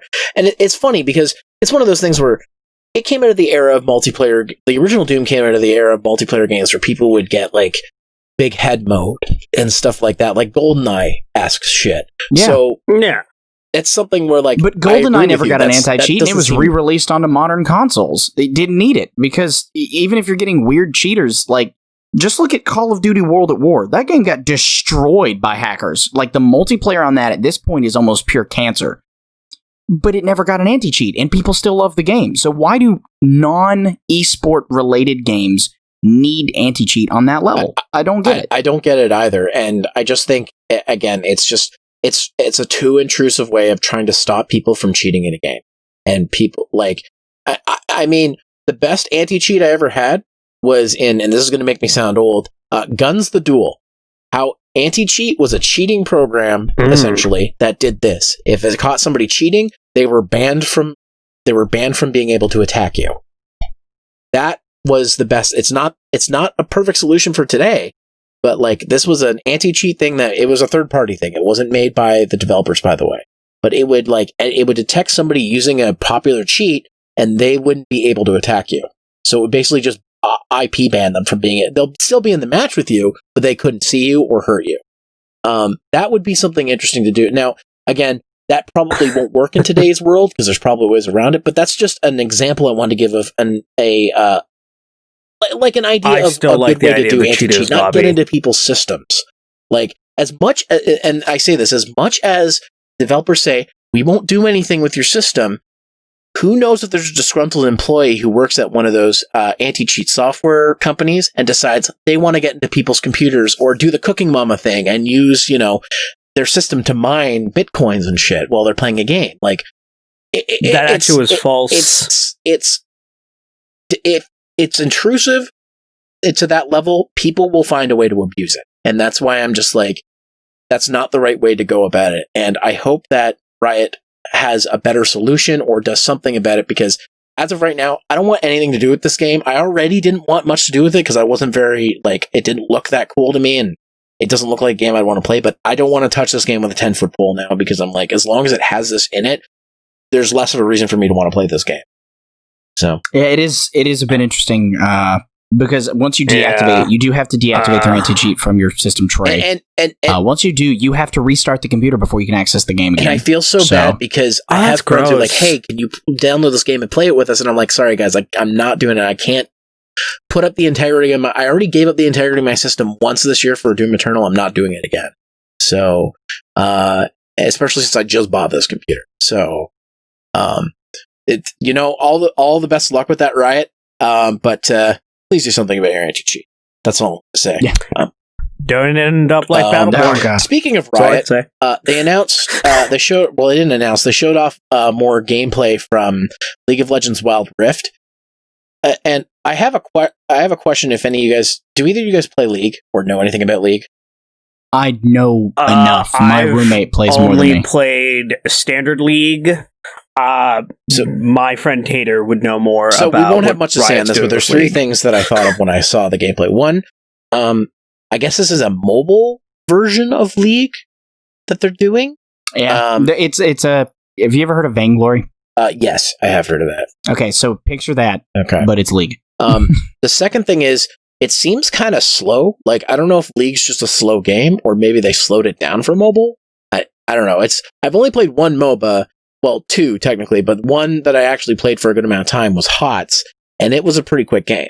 So, I don't know, it seems kind of slow looking at it. League is basically, like, Standard League is kind of like, like a somewhat, like, I'd say it's medium speed. It's like a timed chess match. And the third thing, I think their whole Summer Game Fest gameplay reveal thing was geared towards people who already play League, because they showed off champions and they didn't say who they were. Like, they didn't put titles of who the champions were, so I had no idea who they were. And they were talking about things in the gameplay that I'm like, I don't know what you're talking about. I've not played League, and this has not made me want to play League. Like, this is one of those things where it's like, give me a little bit. You don't have to explain what each character does in depth, but just give me a little bit so I know what you're talking about.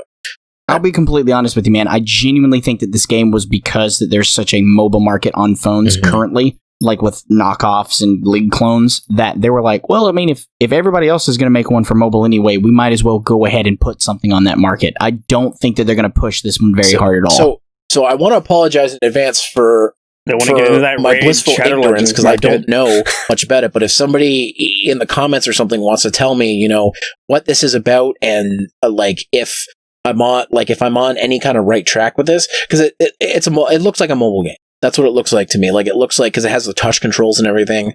I don't know if this means that this is going to be on PC or console or anything, but don't worry, it seems they're just trying to streamline League down to being able to play on a touchscream. That's what it seems. Don't worry, I'll like. have Tater explain it to you later. I'll Tater explain it to me later, or someone in the comments. But so there's a new version or League-esque game coming out. So there's two more things I can think of to talk about, and then if there's anything else we want to add, we can. The first one that I want to talk about real quick is they showed some more gameplay of Ghost of Tsushima for coming out for PS4. First thing I can say is the game looks gorgeous. Oh, dude, it super does. It's like, it makes me, when I look at the gameplay, it makes me feel like I'm standing in a field with the wind going through my long flowing locks that I no longer have. And they showed off that there's two kinds of gameplay. There's the samurai gameplay, and then there's the ghost, aka ninja gameplay, which is like, you can either just go into a Mongol owned village and just kill everybody samurai style, or you can be an assassin and do it ninja style, which I think is really neat. So it's multiple ways to play the game. This is going to bring up that So if you're somebody who isn't like a big, if you're somebody who's like, I want to do the whole MG. Yeah, if you're somebody who's like, I want to do the whole MGS style thing of, taking people out assassin style, you can do that, or you can just do it the Takashi. They found me in the box. The Sekiro style, I guess you could say. But the game looks gorgeous, and even though it's not a type of game that I'm usually into, I kind of want to try it. It looks fun. So, and I definitely it just looks gorgeous. I love it looks like a world that I could get lost in. Although I still need to play. I still need to play that last Japanese setting game that came out a while back. Sekiro. Yeah. Isn't the second one coming out soon? There's going to be a second one? I think so. Oh no! Well, I know that they did Neo too. So Neo too. Maybe that's what I'm thinking of. Oh, okay. I was going to say, I haven't even done Sekiro. People really loved that sequel, by the way. I don't think I'm ready for Sekiro 2. There's a lot of samurai games coming out. We got Neo, we got Sekiro, we got Ghost of Tsushima. Look, leave me alone. I need more samurais. But yeah, it looks good. I'd like to try it. I mean, it's not one that I'm like, oh, I got to pre-order. I'm just not really into open world games pick anymore. Pick it up for $20 on sale one day is my kind of thing. That's what I'm thinking. Like, I'm just not into open world games anymore. That's my thing. Like, I like having an objective to do.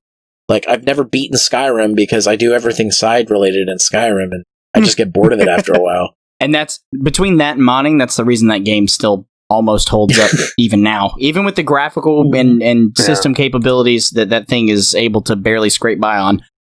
I mean, they were able to put it on the Switch, so that tells you. Skyrim PS5? It still holds up. It's still got its fun moments. Skyrim PS5. Well, okay, so in defense, though, Bethesda said it themselves. If you guys will keep buying it, we're going to keep putting it out. It would not surprise me if they did another version for the new gen console. I feel like that's going to be another stopgap if they do that. Because they still got Starfield. Because they have said Starfield is next, and then Elder Scrolls 6. That's their game plan. Yep. So the recurring joke for us Elder Scrolls fans is that they have confirmed that Elder Scrolls 6 will release before the end of eternity. That is guaranteed. I want them to release Elder Scrolls 6 before that old lady who's been playing Skyrim dies. Oh man, that's true. I want her to play Elder Scrolls 6. So you made a comment, and I realize this hasn't been announced because it probably never will, and that hurts my soul. But you mentioned that there's a lot of samurai and Japanese ninja-style games coming out. You know what game I would love to see happen, genuinely? What? I want a Tenchu remaster. That would be a good one. And Tenchu funny. Wrath of Heaven and Fatal Shadow were some of my favorite PlayStation 1 games. It's funny. And I really wish they would come back. It's funny you say that. I remember when Ghost of Tsushima was announced at E3, that's what people thought it was. They thought it was. I remember hearing mutterings like that. It was like, I remember even in my because I was live streaming it. I'm like, somebody's like, Tenchu. I'm like, oh, it could be. And there's Ghost of Tsushima. They're like, oh, it's not Tenchu. And again, I'm not disappointed in that. Yeah. But I feel like we have the technology for that game to get the design and the feel that it has been trying to go for years. Because that game was a stealth game in a time where the technology just wasn't caught up for what it was trying to do. No gear wasn't there yet. Well, I mean, Tenchu had a creative mode, which was mind-blowing for a stealth game. You could create levels for your friends to come in to try to beat, and it just blew my mind that they could even do that. I rented that game from Movie Gallery, I think 9 times in a row. Shout out to Movie Gallery. And I was 7.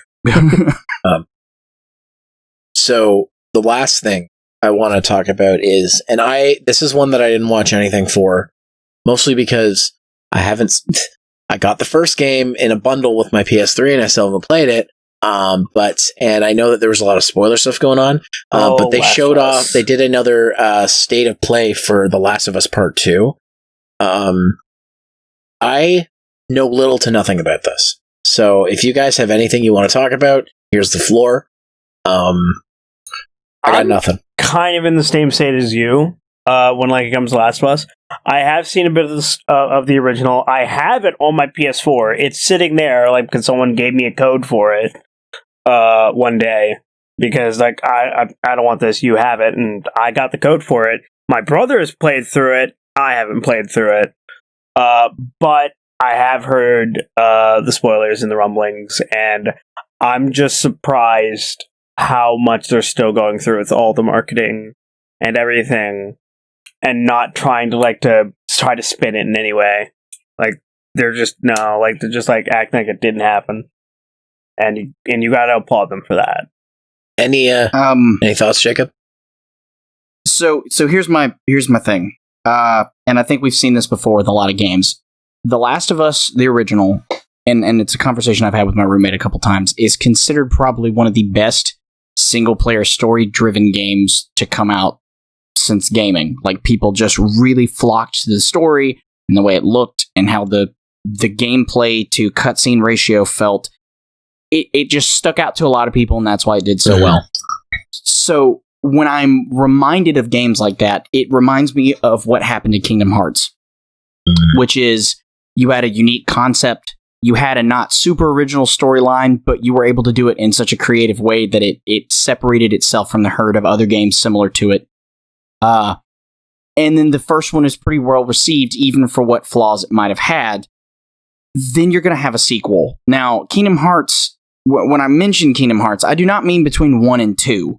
I mean specifically between 2 and 3. Mm-hmm. 3 did its best. The hype and time are a deadly combination. When you have a game that is well received and critically acclaimed in its own rights, and you give it a lot of time between the next sequel, the fans are going to become toxic and they're going to destroy it before it even happens. Because the best case scenario is this game does okay. Mm-hmm. Worst case scenario is it does not meet the hype that people are going to build upon it, and it's not going to do well. And it won't be anything to do with the game's fault. It will completely be with the people who consume it. Well, there's two things I want to point out with comparison to Kingdom Hearts 3, is that one, yeah, there was a big span of time between that and the first one. There hasn't been a big span of time between Last of Us 1 and 2. There's been a few years, but it hasn't been as big of a gap. Also, there isn't like a million side Last of Us games. So that's not going to be a problem. To the point where like they had to make a story so far collection to get people caught up on before Kingdom Hearts 3. I think that's hilarious that they did that. Yeah, and that's a very true statement.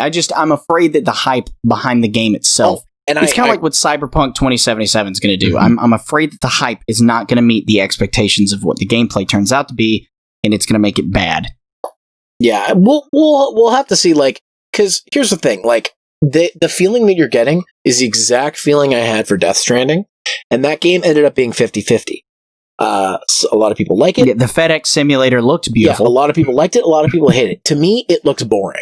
Like, it looks like a game that I would not like have fun with. Yeah, sure, and I'm not dismissing walking simulators because there are some really good ones that I have played.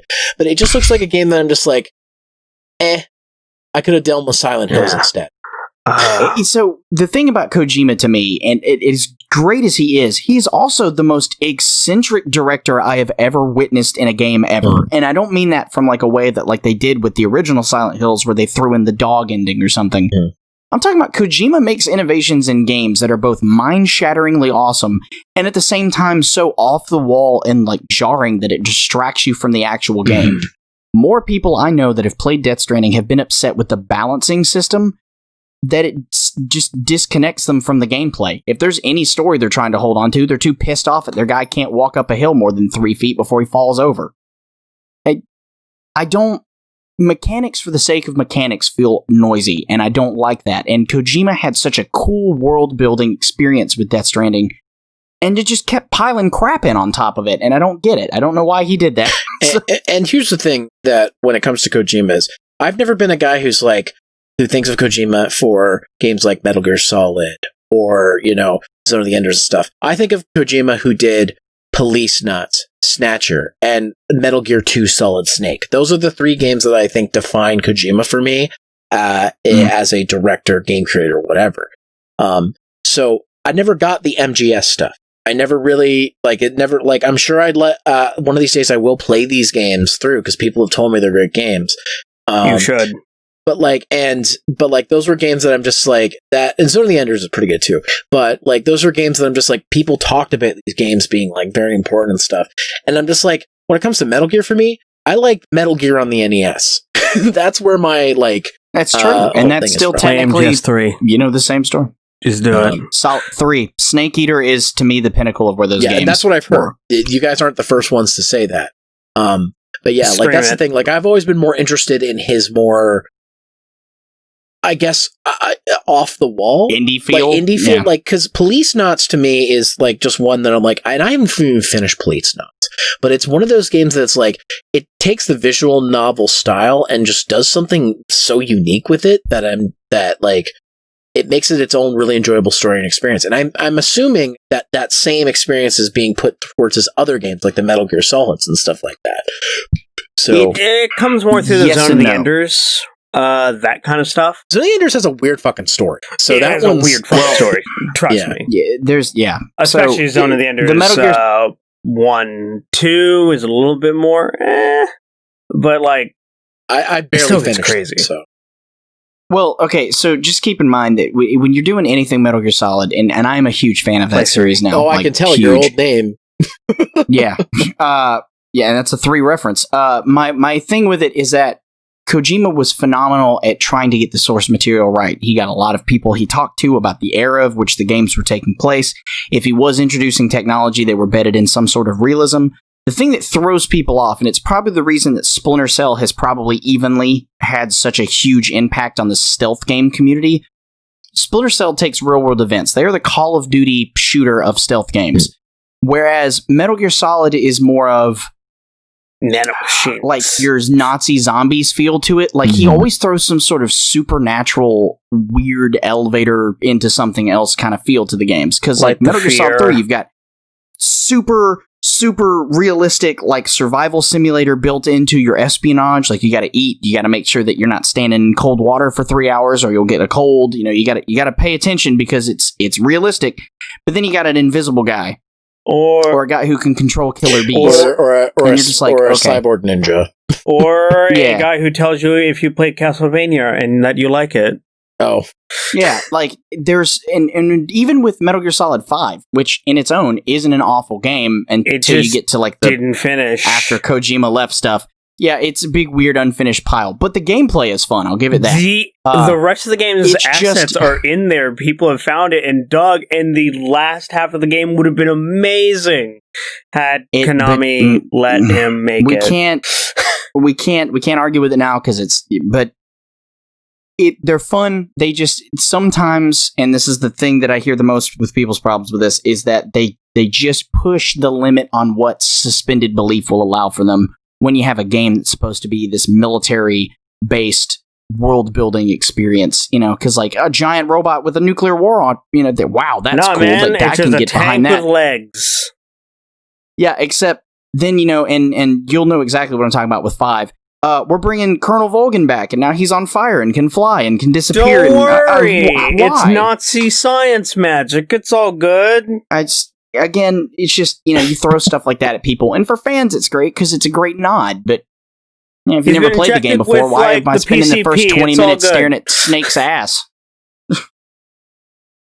The one thing I remember from Metal Gear is that cutscene in Metal Gear Solid 2 where Snake is talking to what's his name, Raiden, and says, "Don't worry," points to this thing and goes, "Infinite ammo." That's the thing you remember? I am surprised you didn't remember where Raiden is like butt naked doing cartwheels down the military installation hallway. Yeah, and also you spend like a good 10 minutes just running around as Raiden with your hand on your junk, just like, don't see me, don't see me, don't see me. Don't see me, don't see me, cartwheel. But it's like, oh my god, what does he call it? Iroquois Pliskin is what he calls himself for so long, Snake, because he's like, I can't let anyone know who I am. It's Iroquois Pliskin. I'm like, what? You're Snake. We've seen photos. I'm pregnant, Jack. Wait, what the fuck? Meryl. Oh man, but like, listen, you gotta plug the controller into the control port too. Dude, I don't want to do that. What's a controller? I am telling you this now, though, Zero. Play Metal Gear Solid 3. You would love it. Probably the most fun I ever had playing Metal Gear Solid 3 was doing weird, stupid shit. Is it? And then going into the codec combos and just Snake would like just like talk to like the weapons operator and was like, you know, this box makes me feel really safe. And it's like, Snake, I don't know what the fuck you're into, but I'm not into it, man. Is it okay? Correct me if I'm wrong, but is it one of the versions of 2 or 3 that contains the original MSX games?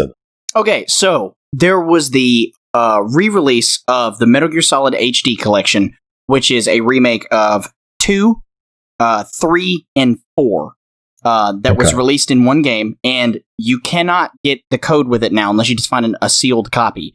But it came with a digital download code for specifically PlayStation only of Metal Gear Solid 1 on the PlayStation Store. You cannot today go on the PlayStation Store on a PS3 or a PS Vita or PSP and get Metal Gear Solid 1. It was exclusive for people who bought that game, which is stupid. No, not Metal Gear Solid 1. I'm talking about Metal Gear and Metal Gear 2 Solid. And also that HD collection did not come with Metal Gear Solid 4. It came with a console version of Peace Walker. Peace Walker, that's what it was. Wait, what? One of the PS2 versions, like Subsistence or whatever it's called, Snake, has like the Twin Snakes, and that's the one that had a lot of the remake on it. And I don't know specifically why they did that. Also, because Twin Snakes also came out on GameCube. Oh, and also Zero. Here's another reason you should play Metal Gear Solid 3, because after 3, you can go straight into Peace Walker, and there's a mission in Peace Walker where you are Snake fighting Rathalos. Yeah, I know about Rathalos. Don't trust me. One of my buddy Angel Halo is a big fan of both series, and he told me all about it. But I also heard like 3's the starting point of the series too. Well, okay, so yes, technically, it is the beginning of Big Boss's journey. It makes it very apparent in the very beginning that this is the guy that everyone's based off of. It goes 3, Peace Walker, then Phantom Pain. Well, Ground Zeroes and Phantom Pain. Do you count Spec Ops or not Spec Ops? What is it? The PSP one, Special Operations or whatever it was called. Portable Ops. Oh. Portable Ops takes place because that introduces you to who eventually becomes Colonel. What's his name? But also those taking kind of like an alternate reality a little bit. So technically, I mean, if we're talking timelines, it's technically after Peace Walker. It is technically, but I don't consider it part of the canon. Okay. It's weird to introduce a main character in a non-canon game. I know. But he does get reintroduced anyway, and plus, technically, after MGS5, you play Metal Gear Solid 1 from the PSX, and Zero. Yeah, so you want to talk about confusing game choices? Kojima decided, for whatever, that he released a game for the PSP called Metal Gear Solid Portable Ops, and the idea is that it was the PSP introduction of the Metal Gear Solid series. You get a game, you're doing a weird thing in like South America, and you're trying to rescue this Green Beret. That's the game, okay? It introduced this interesting mode of where you could play it multiplayer with your friends. Wow. Okay, so somewhere down the line, like a couple of months later, they're like, you know what would be a great game? Portable Ops Plus. It's everything you love about the game, but with updated features. And we're like, phenomenal, let's get it. It is literally just the multiplayer. Yep. We can just release the multiplayer alone on its own disc for with the more third skins. PSP game, they actually do like a slight nod to it. Once you are like this like new faction, and it's like, yeah, hey, let's not do this again. And it's like, that's why. The best part about it is that you can go in and there's these codes that you can enter for different camos, and they have one for every state of America. It is true. So you can. That's The Last of Us Part 2. Sorry.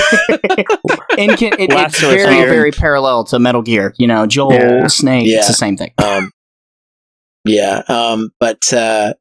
other than that, is there any other game reveal stuff that I didn't talk about or bring up that you guys want to talk about? Or specifically, just the Switch got a crap ton more ports announced, which was really weird. I mean, I'm some fine of them ports. very left field. My beloved Xenoblade finally will get the love it truly deserved. True. Well, and people have only said good things about it in the very limited amount of time it's been out, which is like a day. What are some of the ports that we're talking about? BioShock is now officially on the eStore. The collection. Yeah. Which is great because people, as much as the first two are loved, I think Infinite's the one that really brought the series back to a lot of new people who weren't really into the horror genre. Infinite's the one that I like. I didn't like 1, but I love Infinite. Or the legendary collection of Borderlands, so that's 1 through 3 plus the prequel are now on the Switch. Whether or not it'll run well, I have no idea. 120 gigabyte SD card not included. Right. Also, so the projections of what they said it was going to need are not what the eStore says, because I looked yesterday. So I'm a little confused because the company is saying one thing, but Nintendo's saying another, so that'll be interesting to look at. But the one that threw me off, because I just didn't expect it, but it was announced kind of low-key, The Outer Worlds is coming to the Switch. It comes out on the 6th. Yeah, no, like, that was... Wait, June 6th? Yeah, June 6th. It will be out on the Switch. Oh my god. Yeah, and the thing that threw me off about it is that I didn't expect it. The Outer Worlds is such a cool game. It is a bit short, but I'm really wondering how it's going to translate to the Switch, because the idea that it's portable is just going to blow my mind. Because, I mean, like, Fallout didn't make it to the Switch, but Skyrim did, so... You know what port came out yesterday, besides Xenoblade, that I completely didn't know about? What? XCOM 2 that is also on the store. collection. That Damn. is also there. I played a little bit of Outer Worlds when it was on Game Pass, but I haven't played It's it still since. on Game Pass if you still want to play it. Yeah. I don't have Game Pass anymore, so... Guess what's coming getting this on summer? Switch. This is the first I'm hearing What's about up? it. What? The Cyanide and Happiness game, Freak Apocalypse good. Part 1, is coming to the Switch. Now, if Oh, only we can boy. get the strong bad Telltale series. Oh my God. Man. Wasn't that exclusive to Yeah, I think Wii? so. Yeah. I think that, since Telltale's back, I would love to see some of the Telltale games come to the I'm Switch. seeing Link, what else is coming out? The Wolf Among Us 2 is officially confirmed and is happening, so I'm very excited for that. So hopefully maybe that'll make it to the Switch. Apparently we're getting a new farming simulator at some point It's, called good brony, I guess. Summer in Mara. Yay! And the last Campfire is coming out this summer too. So, yeah, it'll be good. It'll be a Switch. good time. I'm just waiting to see if any of the other So- Resident Evil titles make it, considering they threw every other one on the Switch. Oh my God. What's left? Well, so the 2 remake is not on the Switch. Crisis Yeah, that's Remastered, true. apparently. 7 is in Japan, but you have to have an internet connection to play it. How the hell is Crisis weird. going to run on Switch? I don't know. So do you know why? Do you know why it I- is that way? Because it needs a constant connection because it uses cloud computing To run the... for Yeah, rendering. you know what? I get that. And I Yeah. almost prefer that to But what it would it's- normally do, because, but- again, I just don't know if but the it's game would on have the same Switch. feel. But it's on the Switch. Yeah. I mean, but the Switch doesn't... let's be It real. doesn't- When it takes we away the whole announce point that a of the game is bundle. coming to the Switch, if it is already on another console, expect it to look like the ugly stepsister of them, because that's Well, just no, how it it's is. not that. It's the fact that it's a console that's also portable, but you can't play Resident Evil 7 portable. You have to have an internet connection. So it was a stupid reason why Capcom put it And on the the Switch itself just isn't make- like the PSP was, where it doesn't have its own cell phone service. Speaking exactly. of upcoming Switch games, apparently this also went under our radars. It's this game called Baldo, and it looks like a cross between Breath of the Wild and Ni no Kuni. Oh, It I've kind heard of looks of like it this. should have come out on the Philips CD drive. No, you should really I'm take sorry, a I'm look just at this looking at the trailer. thumbnail. God. I'm just like, that looks like the Uh, the No, odd like you Legend should of look at Zelda. this. Like this actually looks very interesting. It doesn't have a release date yet, but this actually looks kind of good. I'm actually kind of excited for this. Well, if there's nothing else, we might as well move on to the next segment. So this next segment is basically the podcast is what are we doing? What are we working on? Jacob, since you're new here, what are you doing? What are you working Well, on? obviously, the 2020 has been a very interesting year on my behalf, and you guys have sort of picked up on that from conversation and stuff. So, really, for me, I'm going to buckle down and try to get my stream going. That is pretty much the extent of what I work on. I do have YouTube, but it's on afterburner for the most part. My music's sort of in that same state. Right now, it's just to get my Twitch product where I am comfortable with it, because it's got a personality of all its own, and the community is growing. You've got to meet some of the cool people I've been introduced to through it. So you are actually some of the people I got introduced through it. So I'm hoping that's the direction we You stay in. introduced me to some cool people. Yeah, you introduced me to some cool people. Like I saw Celine streaming the other day, so I gave her a raid. and everything, She's good people. We like to refer to her as Clip Mother, because she's just like, that's what she does. She's the master of clipping things. So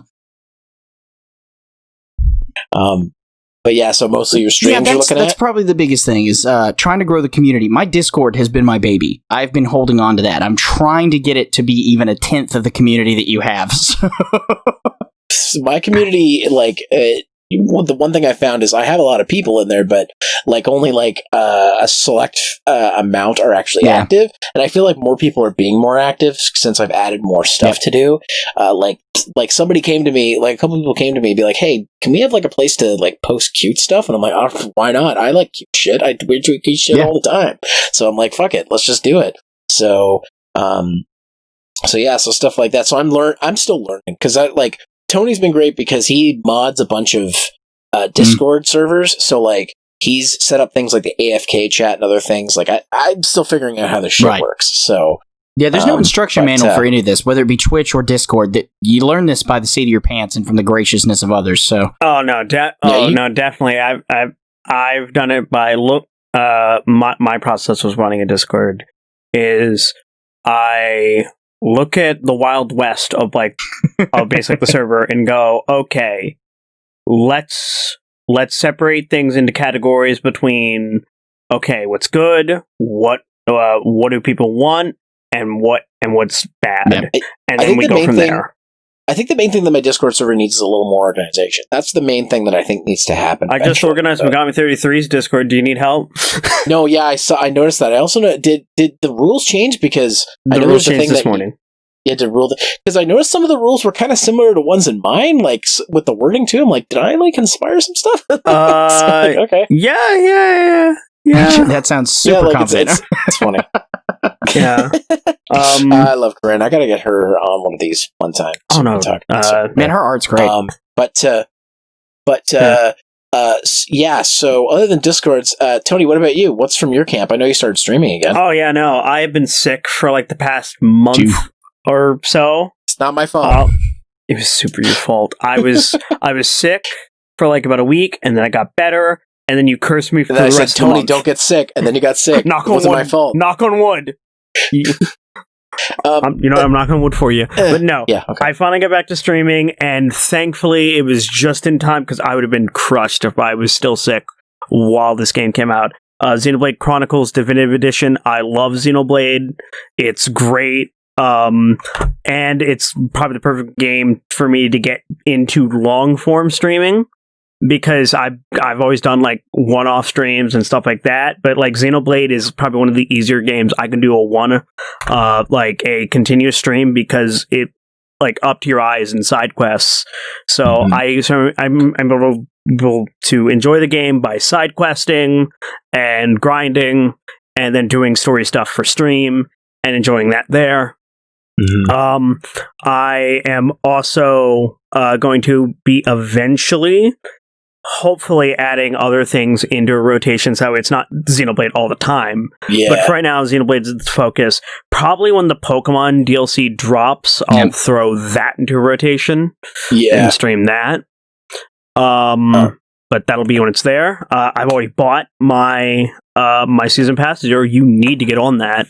Yeah, I know I need to get on that soon. I get paid this coming week, so I'll probably pick that up then. Yeah, and pure other things. Yeah. So because we're basically expecting the Pokemon DLC to drop sometime after the 12th or on the 19th. It'll either be in one of those days. Typical Pokemon release window. So, and for my camp, what I'm working on, I just released a collab review with my pal Oni Rokaku. He brought back his show, The Arcade Room, and I helped him out. I edited it. I recorded the footage. Yeah, I felt like I might have overtaken the script a little bit when we were writing it. So it definitely, this video, even though it's his series, it definitely has my flair because I did a lot of work on it.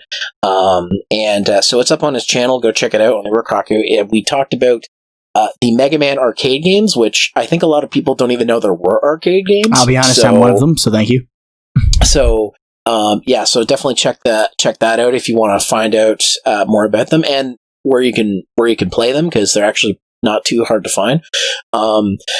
Obviously for streaming, I'm still currently playing Doom Eternal. I think I've got 2 levels left. So who knows? By the time this podcast goes out, I might be done. So keep an eye for that. I think what I'm going to do next is, obviously, when Pokemon, the DLC comes out, I'm going to be doing that. But I've had a couple people request that I play through, Bug Fables on the stream. So I'll probably do that because I need to get footage anyways, and I have been recording some footage, but I mean, if people want to watch me play it anyways, I might as well stream it, right? Yeah. So if you like Paper Mario, definitely come check those out, because Bug Fables is a paper style RPG inspired by Paper Mario. So I'll probably be streaming that, and that's Tuesdays and Thursdays and Sundays at 8:30 p.m. Eastern Time on twitch.tv/Zeromaster. Other than for other stuff, we're talking about power plays and let's plays. Powering through Moemon. I'm almost done.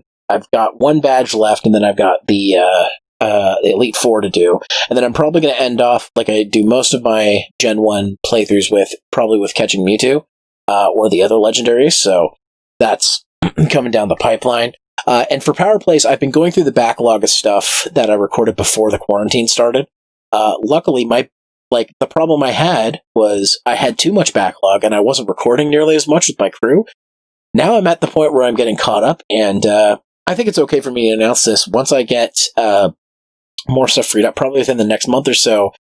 Me and Mr. Up here over here are probably going to do a playthrough of Resident Evil 6. So I'm excited. So that'll be coming eventually. And I don't want to throw too much Resident Evil at people, but that's one that I'm just like, that's the one that I'm just like, I don't have anybody else to play it with, and you were the only person I know who was like, yeah, I'll play that game. It's the one people love to hate, and I know why. I'm not playing. It's fun. Or going anywhere near Draft Blowjob. I'm kind of upset with how they handled Chris, but you know what? I will deal with that just to play through it. Look, man, it's not as bad as like him punching a boulder, though. Yeah. In terms of the Zeromaster video series that I do on my review channel, the videos that aren't reviews, I have an idea for one, but I'm probably not going to do another one of those for a bit because I want to focus on another video project, which will be happening within the next month. So, related to a franchise that I'm a big fan of. It's not Mega Man, though. Just a heads up, because I know that that's the first one people think of. It's another franchise, which you probably might know something about. And I have another super secret project of something I'm going to be bringing back. So keep an eye on the review channel for that. So other than that, Mr. Up here, where can people find you? So the easiest way to find me, because I try to make things simple, literally every social media that you can think of, Steam, Xbox Live, PlayStation, all of it, you can find me at Mr. Up here. I've somehow been the only person to ever think of that name and slapped it on there. So twitch.tv/Mr. Up here, or you can check me out at my website, MrUpHere.com, because that exists. Also, it's very easy to find you because you have the same icon pretty much everywhere. Yep. I try to streamline it just of your very joyful looking face. Want to go real quick into why Mr. Up here? So funny story. My name used to be Naked Jake. Before that, VA Potato. Don't question, just bad times. Naked Jakey exists. A lot of people like Naked Jakey. Naked Jake seemed too similar. People were confusing me. I changed it. Mr. Up here is, and I think I'm using the right word here, an anagram of my last name, which is Murphy. So literally just rearrange the letters, and Mr. Up here is what you got out of it, and it just stuck, because my whole persona is bubbly. So. I just thought you were a dude who liked high fives a lot. No. Oh, man, I wish. No. I just thought you were just a really tall person. No, I'm only 5'11". You're taller than me. 6 foot, That's tall to Tony. Tony's like 4 something. 4'11". Hey, so. look. If you're super short, though, it works out for you because you can still do things that us medium-sized people can't do. Because we're not cool enough to be tall, but we're not useful enough to be short. So I don't know what point short is useful, but okay. We could. Tony can be stuffed into a suitcase if he needs to. So. Oh man, he can still hide under the bed if he needs to, and that blows my mind. I also can be counted as carry-on luggage. There we go. See, I will never have that. But speaking of you, Tony, where can people find you? They can always find me at basically almost anywhere at Tony'sX15. Pretty much on Twitter, YouTube, or on my Twitch. There you go. As for me, you guys mostly know where to find me. Zeromaster fan page on Facebook, at Zeromaster on Twitter, and twitch.tv/Zeromaster. Again, that's 8:30 p.m. on Tuesdays, Thursdays, and Sundays. That's Eastern Time. If you want to get early access to this podcast, behind-the-scenes extras, and a lot of other things, patreon.com/Zeromaster is a good place to do so. No obligation, but I'm going to be adding more exclusive content soon that will only be available to Patreon. So if you're one of those people who's like, hey, I want all the crazy behind-the-scenes Blu-ray extras, even though it's the internet, it's not a Blu-ray, that's where you can do it. So, and anything will go towards new equipment and stuff like that. So, and I want to thank everybody who has contributed to not just the streams and the Patreon, but anything else. It's I've been able to do some more stuff that I haven't been able to do before. So, appreciate y'all. In any case, guys, That's going to do it for this episode of the Hunter Base Podcast. I want to thank my two guests for coming on. Absolutely. Tony, Mr. Up Here, thanks, guys, for coming, even on such short notice No problem. for this. So, because I was literally put the call out and like, hey, who wants to be on the podcast? And then like 2 days before, I'm like, so no, anybody? So anybody? And you guys were like, yeah, we'll do it. So, then anyways, guys, for the Hunter Base Podcast, I'm Zeromaster, and I was here with Mr. Up Here. Tony. Say your name. Tony Zach15. God damn it, you're in. Anyway, That's what take I care, do. guys. I'll see you on the next one.